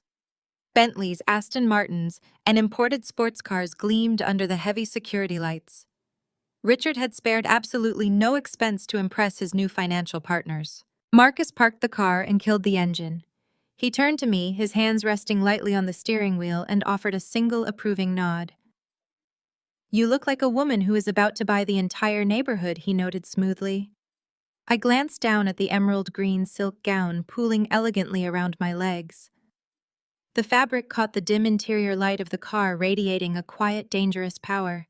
I reached for the door handle. "Let us go relieve my father of his delusions." We stepped out into the crisp, biting autumn air. Marcus adjusted his tailored charcoal suit and tucked the heavy leather dossier securely under his left arm. He was no longer just a colleague. Tonight, he was officially operating as my retained legal counsel, an impenetrable shield of litigation ready to deflect any desperate maneuvers my parents might attempt. We walked up the wide stone steps and pushed through the massive double oak front doors. The immediate sensory overload was suffocating. The scent of roasted turkey, sage stuffing, and expensive sandalwood completely masked the underlying rot of the family occupying the house. The grand foyer overflowed into the formal living room, which was packed to the brim with Nashville's financial elite. Waitstaff in crisp white uniforms circulated through the crowd with silver platters of caviar and imported champagne. From my vantage point near the entrance, I immediately spotted the center of gravity. Richard was standing directly in front of the roaring marble fireplace holding a crystal tumbler of scotch. He was holding court with three older men in bespoke suits. I recognized them instantly from the digital dossiers Marcus had compiled. They were the senior partners of Vanguard Capital, the high-profile venture capitalists who had just signed the $5 million leverage deal. And right beside Richard, clinging to his arm like a triumphant princess, was Chloe. She was wearing a stunning custom-made white lace dress that made her look like a beacon of innocence and visionary brilliance. "Gentlemen, I want to formally introduce you to the future of the Brooks legacy," Richard boomed, his voice echoing over the polite chatter of the room. "My daughter Chloe is not just a brilliant designer, she is a pioneer. The capital we finalized this morning is merely the foundation. With our liquid assets officially securing the venture, her lifestyle brand is going to revolutionize the global market. We are standing on the precipice of a billion-dollar empire." The three investors nodded in polite, greedy agreement, raising their glasses in a toast to Chloe's fabricated genius. Chloe beamed, offering a practiced, humble laugh that made my stomach churn. They were practically swimming in their own arrogance, completely oblivious to the federal guillotine hovering inches above their necks. I placed my hand lightly on Marcus's arm and we stepped out of the shadows of the foyer and directly into the brilliant, crystal-lit center of the living room. The effect was instantaneous. Conversations abruptly halted. Heads turned. The emerald silk gown commanded the absolute attention of every single person in the room. I walked with a slow, measured cadence, my spine perfectly straight, projecting an aura of total authority. I watched the blood rapidly drain from Richard's face as he spotted me.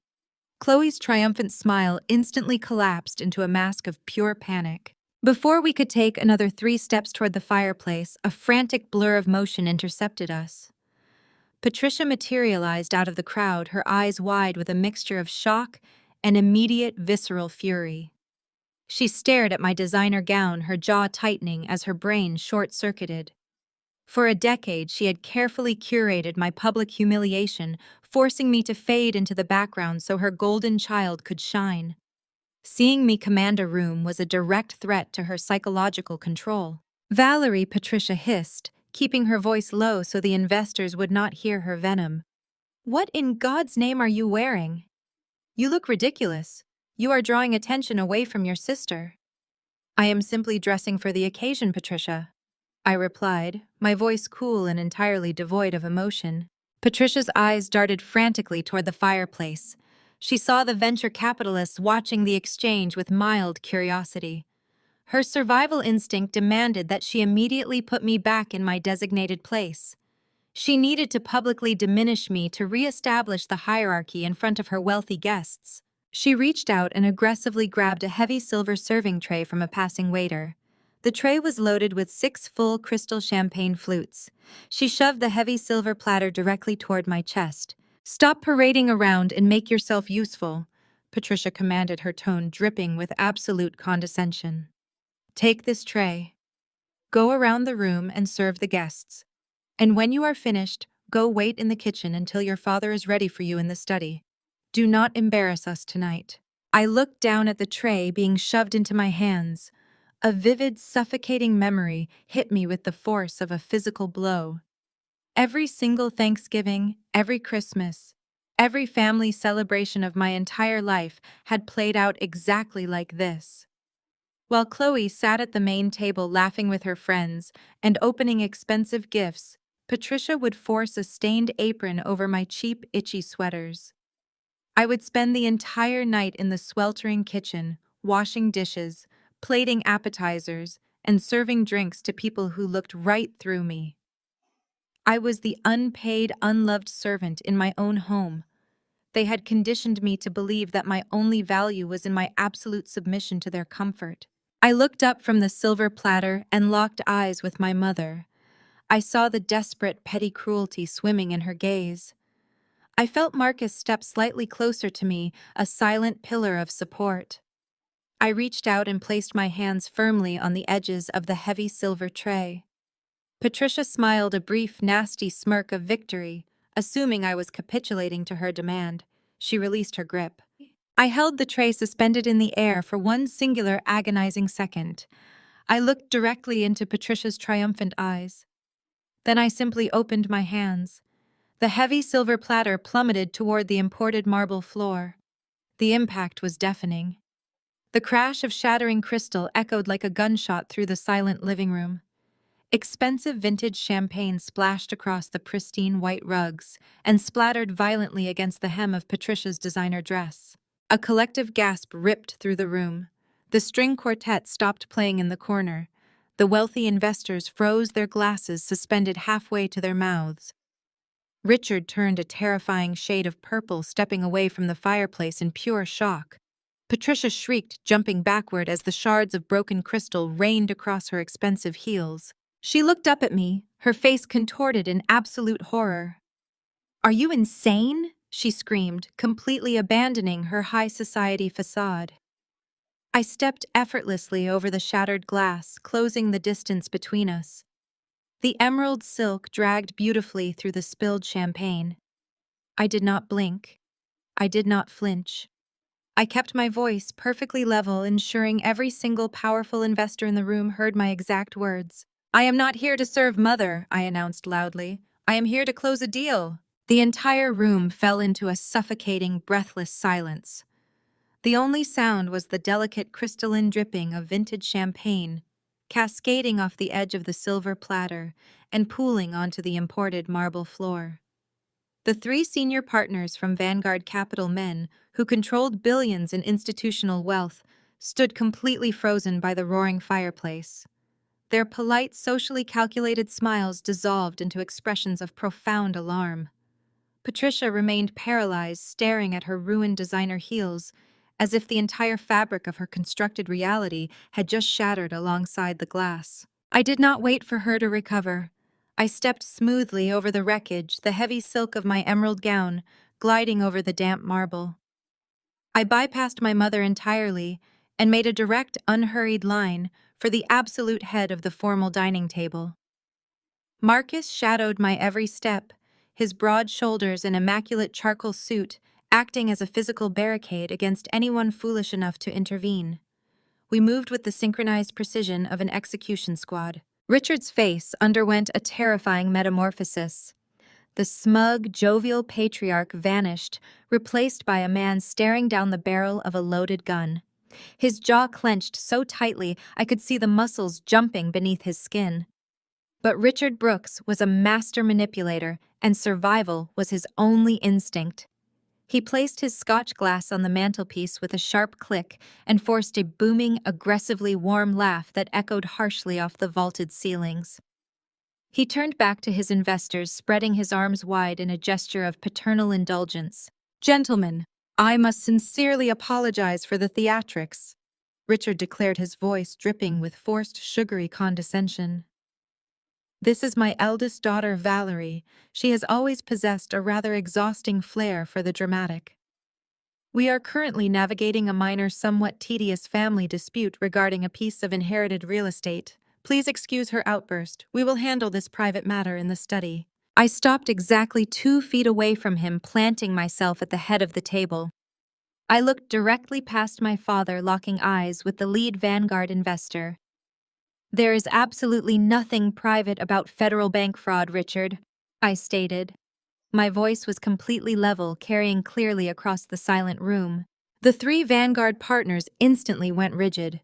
The relaxed posture of wealthy men enjoying a holiday celebration evaporated, replaced by the razor-sharp, predatory focus of institutional sharks who realized their money was bleeding.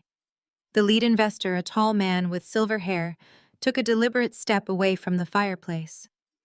"What exactly did you just say?" he demanded, his eyes narrowing as he assessed me. "Do not listen to a single word she says," Chloe shrieked, her voice pitching into a frantic, hysterical register. She practically sprinted across the room, grabbing the investor's arm. "She is completely unhinged. She is insanely jealous because my brand secured your financing today and her accounting firm just suspended her license. She is a desperate, pathetic liar." I did not even blink at my sister's frantic performance. I kept my gaze locked on the silver-haired executive. "The $5 million leverage deal you signed this morning is legally invalid," I explained, articulating every syllable with lethal precision. "The $785,000 Richard claimed as liquid collateral does not belong to Chloe's brand. It was stolen directly from my grandfather's estate trust through an unauthorized forged wire transfer. By accepting that capital as proof of collateral, you have just tied your institutional funds to a federal crime," Richard finally snapped. The facade of the indulgent father shattered into pure, unfiltered malice. He closed the distance between us in 2 long, aggressive strides, invading my personal space. He drew himself up to his full height, stepping directly in front of the chandelier so his broad shoulders physically blocked the light. He cast a heavy, suffocating shadow entirely over my body. It was the exact same physical intimidation tactic he had used against me when I was 16 years old. I was instantly transported back to his heavy oak study. I had spent weeks meticulously organizing a spreadsheet of his business accounts, hoping to prove I was smart enough to finally earn his respect. When I showed him the discrepancies I had found, he had stepped into my space, towering over me, casting this exact same suffocating shadow. He had leaned down and whispered in a low, terrifying tone that if I ever touched his paperwork again, he would throw me out of the house with nothing but the clothes on my back. I had shrunk away, then terrified, silent, and perfectly obedient. But I was no longer 16, and I was no longer afraid of his shadow. I did not flinch. I did not take a single step backward. I held my ground, tilting my chin up to meet his furious, bulging eyes. The emerald silk gown felt like absolute armor. I matched his physical hostility with ice-cold defiance. "You are going to leave this house right now," Richard hissed, a vein pulsing dangerously against his collar. His voice was a venomous whisper meant only for me. "You are going to walk out that front door, or I will have my private security drag you out by your hair. You have no proof. You have absolutely nothing but baseless accusations and a cheap stunt." I smiled. It was a slow, deliberate curving of my lips that caused Richard to physically recoil. I reached into the pocket of my gown and retrieved my sleek titanium smartphone. Marcus smoothly stepped forward, bypassing Richard entirely. He opened his leather briefcase and handed a stack of printed, authenticated banking documents directly to the lead Vanguard investor. While the executives began scanning the undeniable, heavily stamped paper trail of the Cayman Islands wire transfers, I turned my attention to the massive, 80-inch smart TV mounted above the grand fireplace.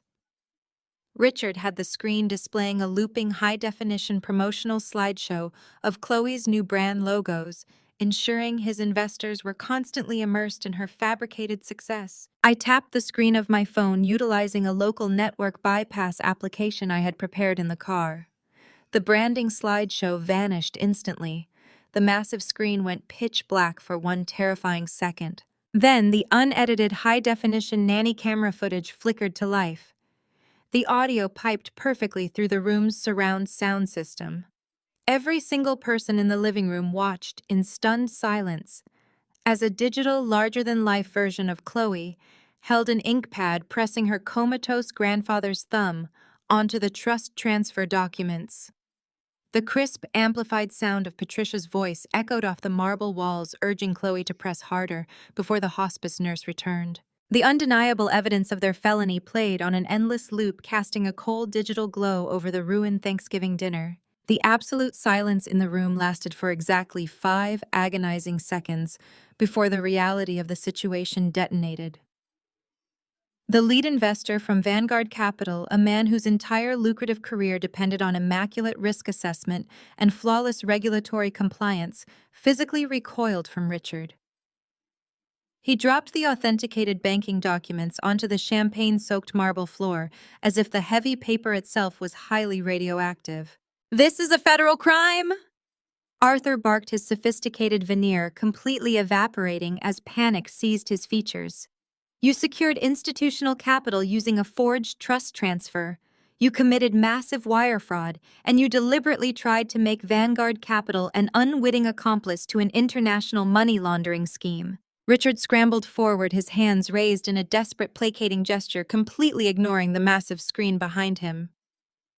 "Arthur, please listen to me. This is a massive misunderstanding. The capital is completely secure in the family accounts. We have the underlying assets. We can restructure the collateral agreement right now quietly between us." "There is no agreement." Arthur snapped, his voice ringing with absolute terrified finality. He motioned sharply for his 2 junior partners to immediately head for the exit. "The $5 million leverage deal is officially voided due to gross misrepresentation and criminal fraud. Vanguard Capital is withdrawing all funding effective immediately. Our corporate legal department will be contacting the Securities and Exchange Commission and the FBI before we even reach the interstate to ensure we are completely severed from your toxic operation. Do not ever attempt to contact my firm again." The 3 executives did not simply walk out. They fled. They pushed aggressively past the stunned waitstaff and the remaining wealthy guests, practically sprinting through the grand foyer to escape the impending federal fallout. The heavy oak front doors slammed shut behind them, the sound echoing like a judge striking a gavel. The remaining guests began to murmur frantically, pulling out their phones, backing away from my family as if they were contagious. Richard slowly turned away from the empty foyer. The realization that his carefully constructed empire had just evaporated before his very eyes twisted his features into a mask of pure, unadulterated rage. The polished, jovial, corporate patriarch was entirely gone. What remained was a desperate, vicious, cornered animal. "You ungrateful, vindictive little wretch!" Richard roared, his voice vibrating violently against the vaulted ceilings. He closed the distance between us in two long, aggressive strides, completely invading my personal space. He drew himself up to his full height, stepping directly in front of the massive crystal chandelier, so his broad shoulders physically blocked the light. He deliberately used his height to cast a heavy, suffocating dark shadow entirely over my body. It was the exact same physical intimidation tactic he had used against me when I was 16 years old. I was instantly transported back to his heavy oak study. I had spent weeks meticulously organizing a spreadsheet of his chaotic business accounts, foolishly hoping to prove I was smart enough to finally earn his respect. When I timidly showed him the glaring financial discrepancies I had found, he had stepped right into my space, towering over me, casting this exact same terrifying shadow. He had leaned down and whispered in a low, dangerous tone that if I ever touched his paperwork again, he would throw me out of the house with nothing but the clothes on my back. I had shrunk away, then terrified, silent, and perfectly obedient. But I was no longer 16, and I was no longer afraid of his shadow. I did not flinch. I did not take a single step backward. I held my ground, tilting my chin up to meet his furious, bulging eyes. The emerald silk gown felt like absolute armor. I matched his intense physical hostility with ice-cold, unyielding defiance. I projected the nanny cam video of the thumbprint forgery directly onto the dining room's massive smart TV for every single remaining investor and guest to see clearly. "You ruined yourselves," I replied, my voice steady and completely devoid of sympathy. "You chose to steal from a dying man. I simply brought a flashlight into the dark." My words pushed Chloe past the brink of rational thought. Her entire fabricated identity, the luxury lifestyle brand, the massive venture capital, the elite social status she had spent her life cultivating, had just been incinerated in under 2 minutes. She let out a guttural, feral scream. She lunged across the room, her hands hooked into claws, aiming directly for my face. She wanted to physically tear me down, just as she had done with her vicious rumors and petty sabotage for the last 20 years. She never made contact. Marcus moved with the fluid, calculated speed of an apex predator. He stepped smoothly in front of me, catching Chloe by the wrists mid-lunge. He did not hurt her, but his grip was an iron vice that stopped her momentum instantly. He shoved her firmly backward, forcing her to stumble and collapse onto the edge of the velvet sofa. The words hung in the air, heavy and absolute. Patricia's mouth opened and closed, processing the lethal finality of my statement. Before she could formulate another empty threat, or attempt to rally the fleeing venture capitalists, the grand arched windows of the formal living room were suddenly and violently illuminated. A rapid, aggressive strobe of red and blue lights slashed across the pristine white walls, cutting through the warm amber glow of the crystal chandeliers. The sound of multiple heavy vehicles tearing up the manicured gravel driveway echoed through the sudden, suffocating silence of the estate. The heavy oak front doors did not just open, they were thrust apart with tactical, uncompromising force. A dozen officers in dark windbreakers emblazoned with the bright yellow letters of the FBI flooded into the grand foyer, flanked by local Nashville police. The sheer, overwhelming presence of federal law enforcement instantly shattered whatever illusion of control Richard still possessed. Special Agent Miller stepped into the formal living room. His badge clearly displayed, his eyes sweeping the scene with clinical detachment. The remaining party guests, the few elite stragglers who had lingered out of morbid curiosity, and the hired waitstaff instantly backed against the walls, raising their hands in a universal gesture of non-involvement. The extravagant Thanksgiving feast, the roasted turkey, the vintage wine, the silver platters sat abandoned, a grotesque backdrop to the incoming justice. Richard Brooks, Patricia Brooks, Chloe Brooks, Sterling. Agent Miller announced, his voice carrying the uncompromising weight of the federal government. "You are under arrest for conspiracy to commit wire fraud, bank fraud, and the embezzlement of assets from a federal trust." Total, unadulterated chaos erupted. Patricia let out a piercing, hysterical shriek as two female officers advanced toward her, smoothly securing her wrists behind her back with heavy steel cuffs. The cold, metallic click echoed over the string quartet's abandoned instruments. She thrashed against their grip, her designer gown snagging on a broken crystal champagne flute, tearing the expensive silk as she was forcefully marched toward the foyer. Chloe completely collapsed. The fabricated poise of a luxury lifestyle visionary vanished in an instant. She sank to the ruined carpet, sobbing uncontrollably, begging the officers to look at her portfolio, insisting there had been a terrible administrative mistake, and that she was a victim of a corporate misunderstanding. Marcus watched her with a cold professional detachment, stepping aside as federal agents hauled her to her feet, ignoring her frantic, breathless pleas. Richard tried to leverage his fading authority one last time. He squared his shoulders, attempting to physically intimidate the federal agents, just as he had done to me. He demanded to call his elite defense lawyers, blustering about his country club connections, his political donations, and his golf games with the district attorney. Agent Miller simply nodded to his deputies. They did not hesitate. They grabbed Richard by his tailored lapels, spun him around with absolute practiced efficiency, and slammed him against the polished mahogany dining table, forcing his hands violently behind his back. "You have the right to remain silent. Anything you say can and will be used against you in a court of law." The Miranda warning drifted through the air, spoken with rhythmic, relentless precision, over the sound of my mother's sobbing. I stood perfectly still in my emerald gown, watching the scene unfold. I looked at the three of them, my bloodline, the architects of my lifelong misery, now stripped entirely of their power, their social armor ripped away, reduced to common criminals facing a very long, very dark future. A profound, soaring sense of weightlessness washed over me. For 20 years, I had carried the suffocating, crushing burden of being the Brooks family scapegoat. I was the dumping ground for their insecurities, the physical punching bag for their financial frustrations, the invisible servant ordered to maintain the pristine illusion of their gilded cage. I remembered being locked in my small, unheated bedroom during holiday parties so my practical clothing would not embarrass their wealthy guests. I remembered the endless daily stream of psychological warfare designed specifically to convince me I was utterly worthless without their charity and guidance.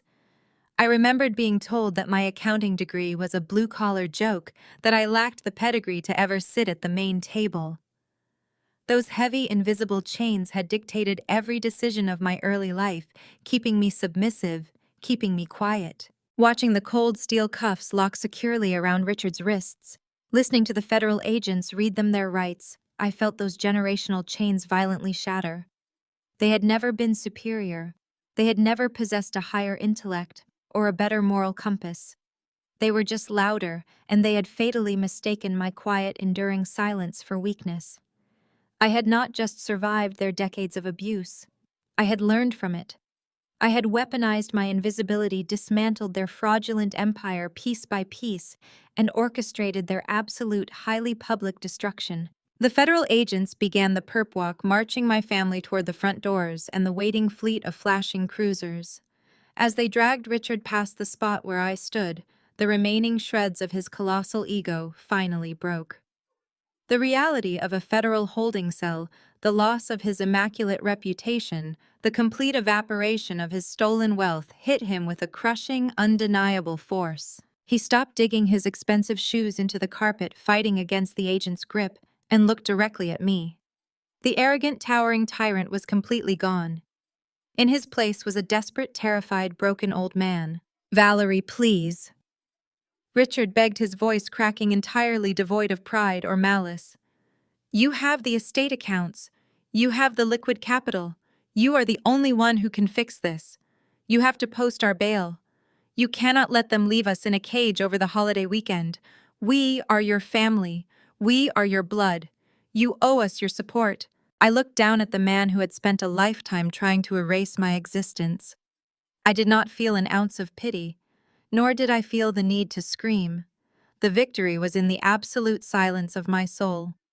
I reached into the sleek, hidden pocket of my silk gown. I had kept one specific item with me for the last 14 years, transferring it from wallet to wallet, a physical reminder of the day they threw me out of the house for daring to question their authority over a discrepancy in my college fund. I pulled out a single, crumpled, heavily creased $200 bill. It was the exact same bill Patricia had thrown at my face when I was 18 years old, telling me to get out and never come back, because failures did not belong in their pristine house. I held the crumpled money up, letting the harsh, flashing glare of the police sirens catch the faded green paper. I looked directly into my father's terrified, desperate eyes, ensuring he recognized the exact currency of my exile. "Here is my contribution to the family," I announced, dropping the bill onto the floor right at his feet. The faded green paper landed on the marble floor with a soft, pathetic slap. Richard stared at the crumpled bill, his jaw slack, the last remaining fight draining completely out of his body. He looked from the money up to my face, searching for any trace of the desperate, eager-to-please daughter he had bullied for decades. He found nothing but cold, impenetrable emerald armor.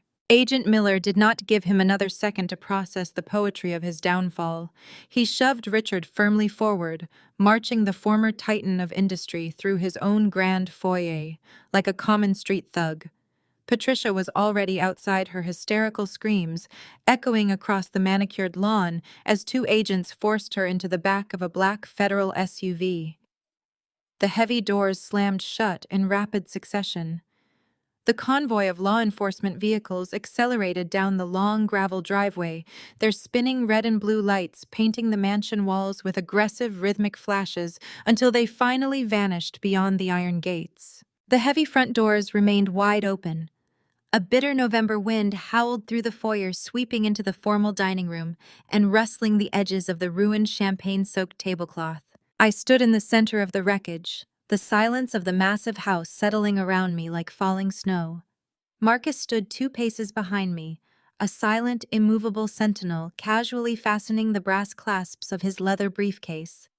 The Vanguard investors were gone. The federal agents were gone. The hired waitstaff had vanished through the service entrance the moment the handcuffs appeared. Only Chloe remained. She was still slumped on the floor by the velvet sofa, surrounded by the scattered, damning pages of Julian's divorce filing. Her custom white lace dress, a garment that cost more than most cars, was smeared with dark gravy and imported red wine. She looked like a broken porcelain doll discarded in a landfill. Her hands were shaking violently as she clutched her titanium smartphone. I watched her manicured fingers tap the screen with frantic, desperate speed. She raised the phone to her ear, holding her breath. A second later, she pulled it away, letting out a ragged gasp. She dialed again, another contact, another immediate drop to voicemail. The news of a high-profile federal raid spread through our elite social circles faster than a forest fire.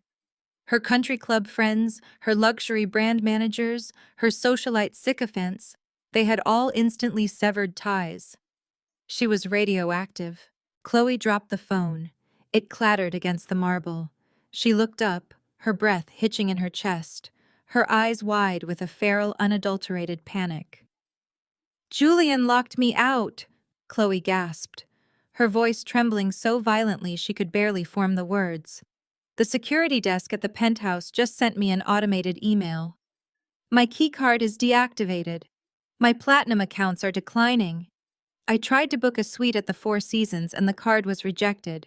She scrambled forward on her hands and knees, ignoring the shards of broken crystal biting into her skin. She closed the distance between us, her tear-streaked face contorted in absolute terror. She reached out with trembling hands and grabbed the heavy silk hem of my emerald gown, gripping it like a drowning sailor clinging to a life raft. "Valerie, please." Chloe sobbed, her chest heaving. "You have the estate accounts. You have the grandfather's trust. You have everything now. You have to help me. I have absolutely nowhere to go. The FBI is going to seize this house. Julian threw me out on the street. I do not have a single dollar to my name. We are sisters, Valerie. Please, we share the same blood. You cannot leave me out in the cold." I looked down at her white-knuckled grip on my dress. The physical sensation of her hands clutching my clothes triggered an instant visceral memory. Exactly 10 years ago, I was standing in the exact same spot in the foyer, hauling 2 black garbage bags filled with my meager belongings. Richard had just thrown the $200 bill at my chest and ordered me out into a torrential, freezing downpour. I had slipped on the wet stone steps, scraping my knee raw, one of the garbage bags tearing open and spilling my clothes onto the flooded driveway. I had looked back at the house, crying, terrified, begging for someone to help me. Chloe had been standing right there in the warm, dry doorway. She was wrapped in my thick cashmere cardigan, a sweater she had casually claimed as her own, the second Richard issued my eviction. Chloe had taken a slow, deliberate sip from a steaming mug of hot cocoa.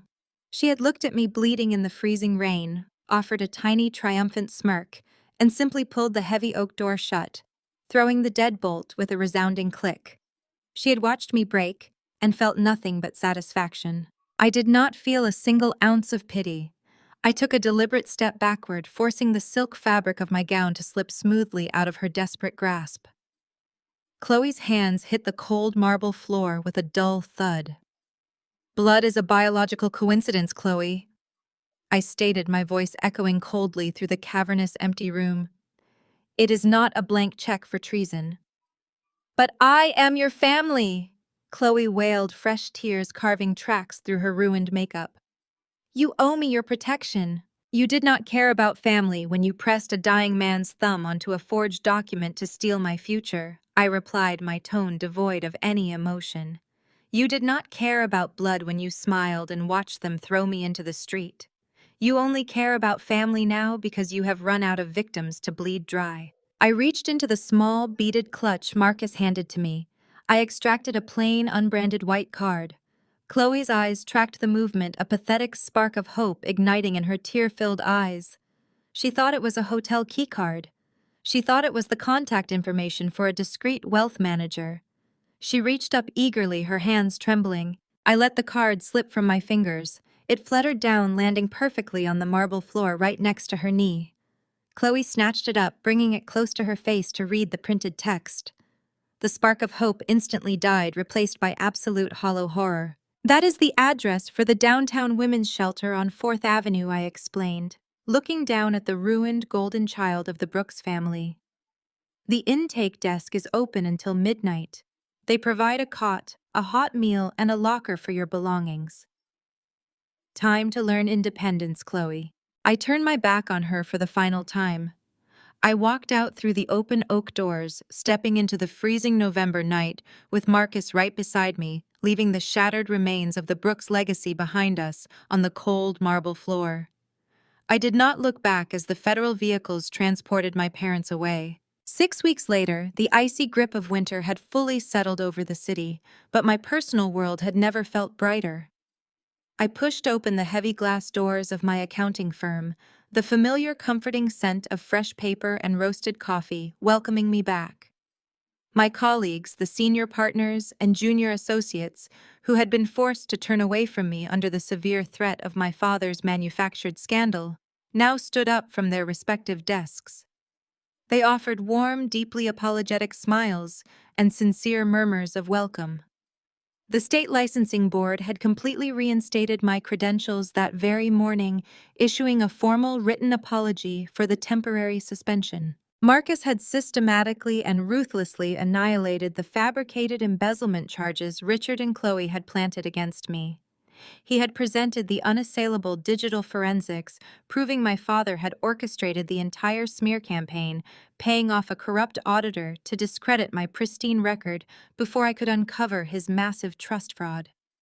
Now, sitting behind my polished mahogany desk, running my hand over the smooth wood, I felt the heavy, suffocating weight of false accusations finally lift from my chest.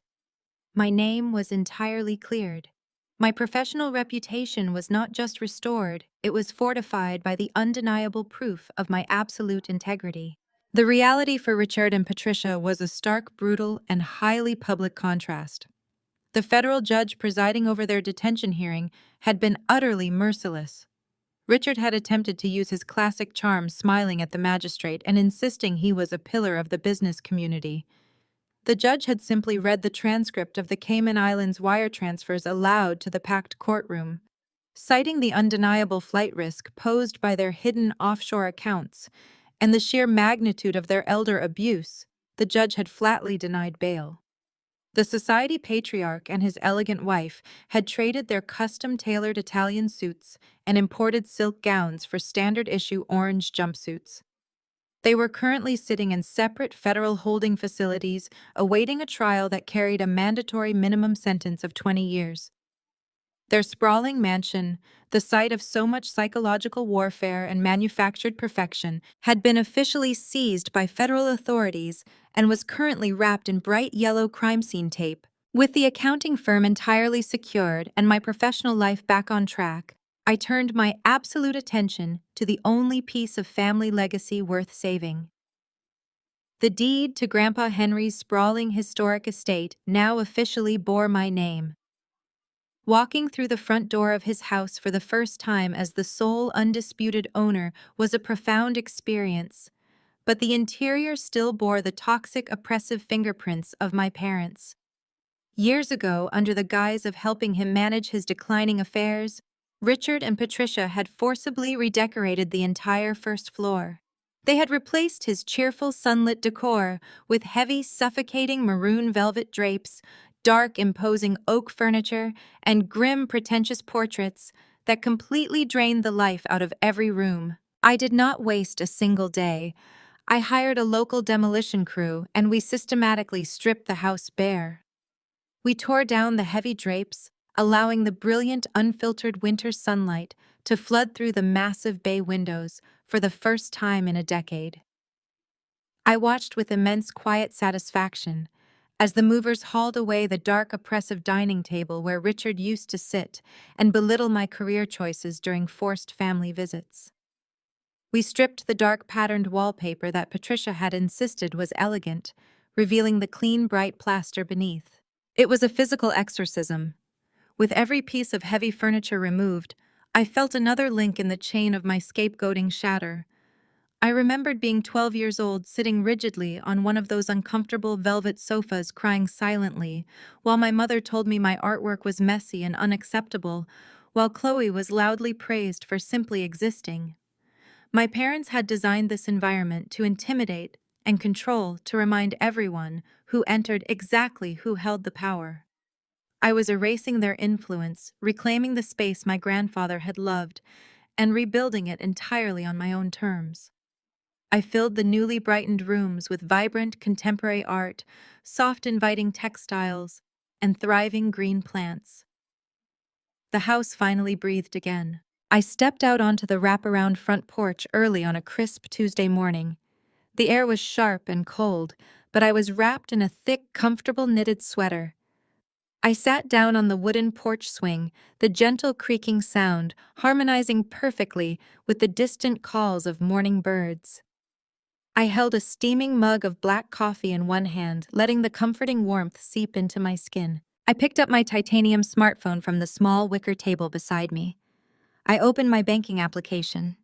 The screen illuminated, displaying the massive, undeniable numbers of the fully restored family trust. The immense capital that Richard and Chloe had so desperately tried to steal was safe, secure, and entirely under my legal control. I opened my email and saw the official stamped digital letter from the state board reconfirming my flawless standing. I had my career, I had my grandfather's home, and I had my absolute freedom. I opened my messaging app and tapped on Marcus's name. I did not need to write a lengthy emotional paragraph. He understood the absolute magnitude of what we had accomplished together. I typed two simple words: "Thank you." I hit send, set the phone face down on the table, and leaned back against the swing. I took a slow, deep sip of my coffee, watching the morning sun rise over the quiet, peaceful neighborhood.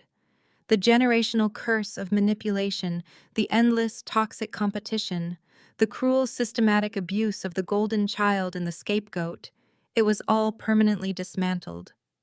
The cycle is broken. The vengeance is sweet. The most profound lesson woven through these narratives is that our true worth is never defined by those incapable of seeing it. Often, the families we are born into project their own deep insecurities onto us, casting us in roles that we were never meant to play. True liberation begins the moment we stop seeking validation from a broken system and start building our own reality. Independence, both emotional and financial, is the ultimate armor against toxic manipulation. Have you ever had to walk away from a toxic environment to find your true self? Share your story and comment below.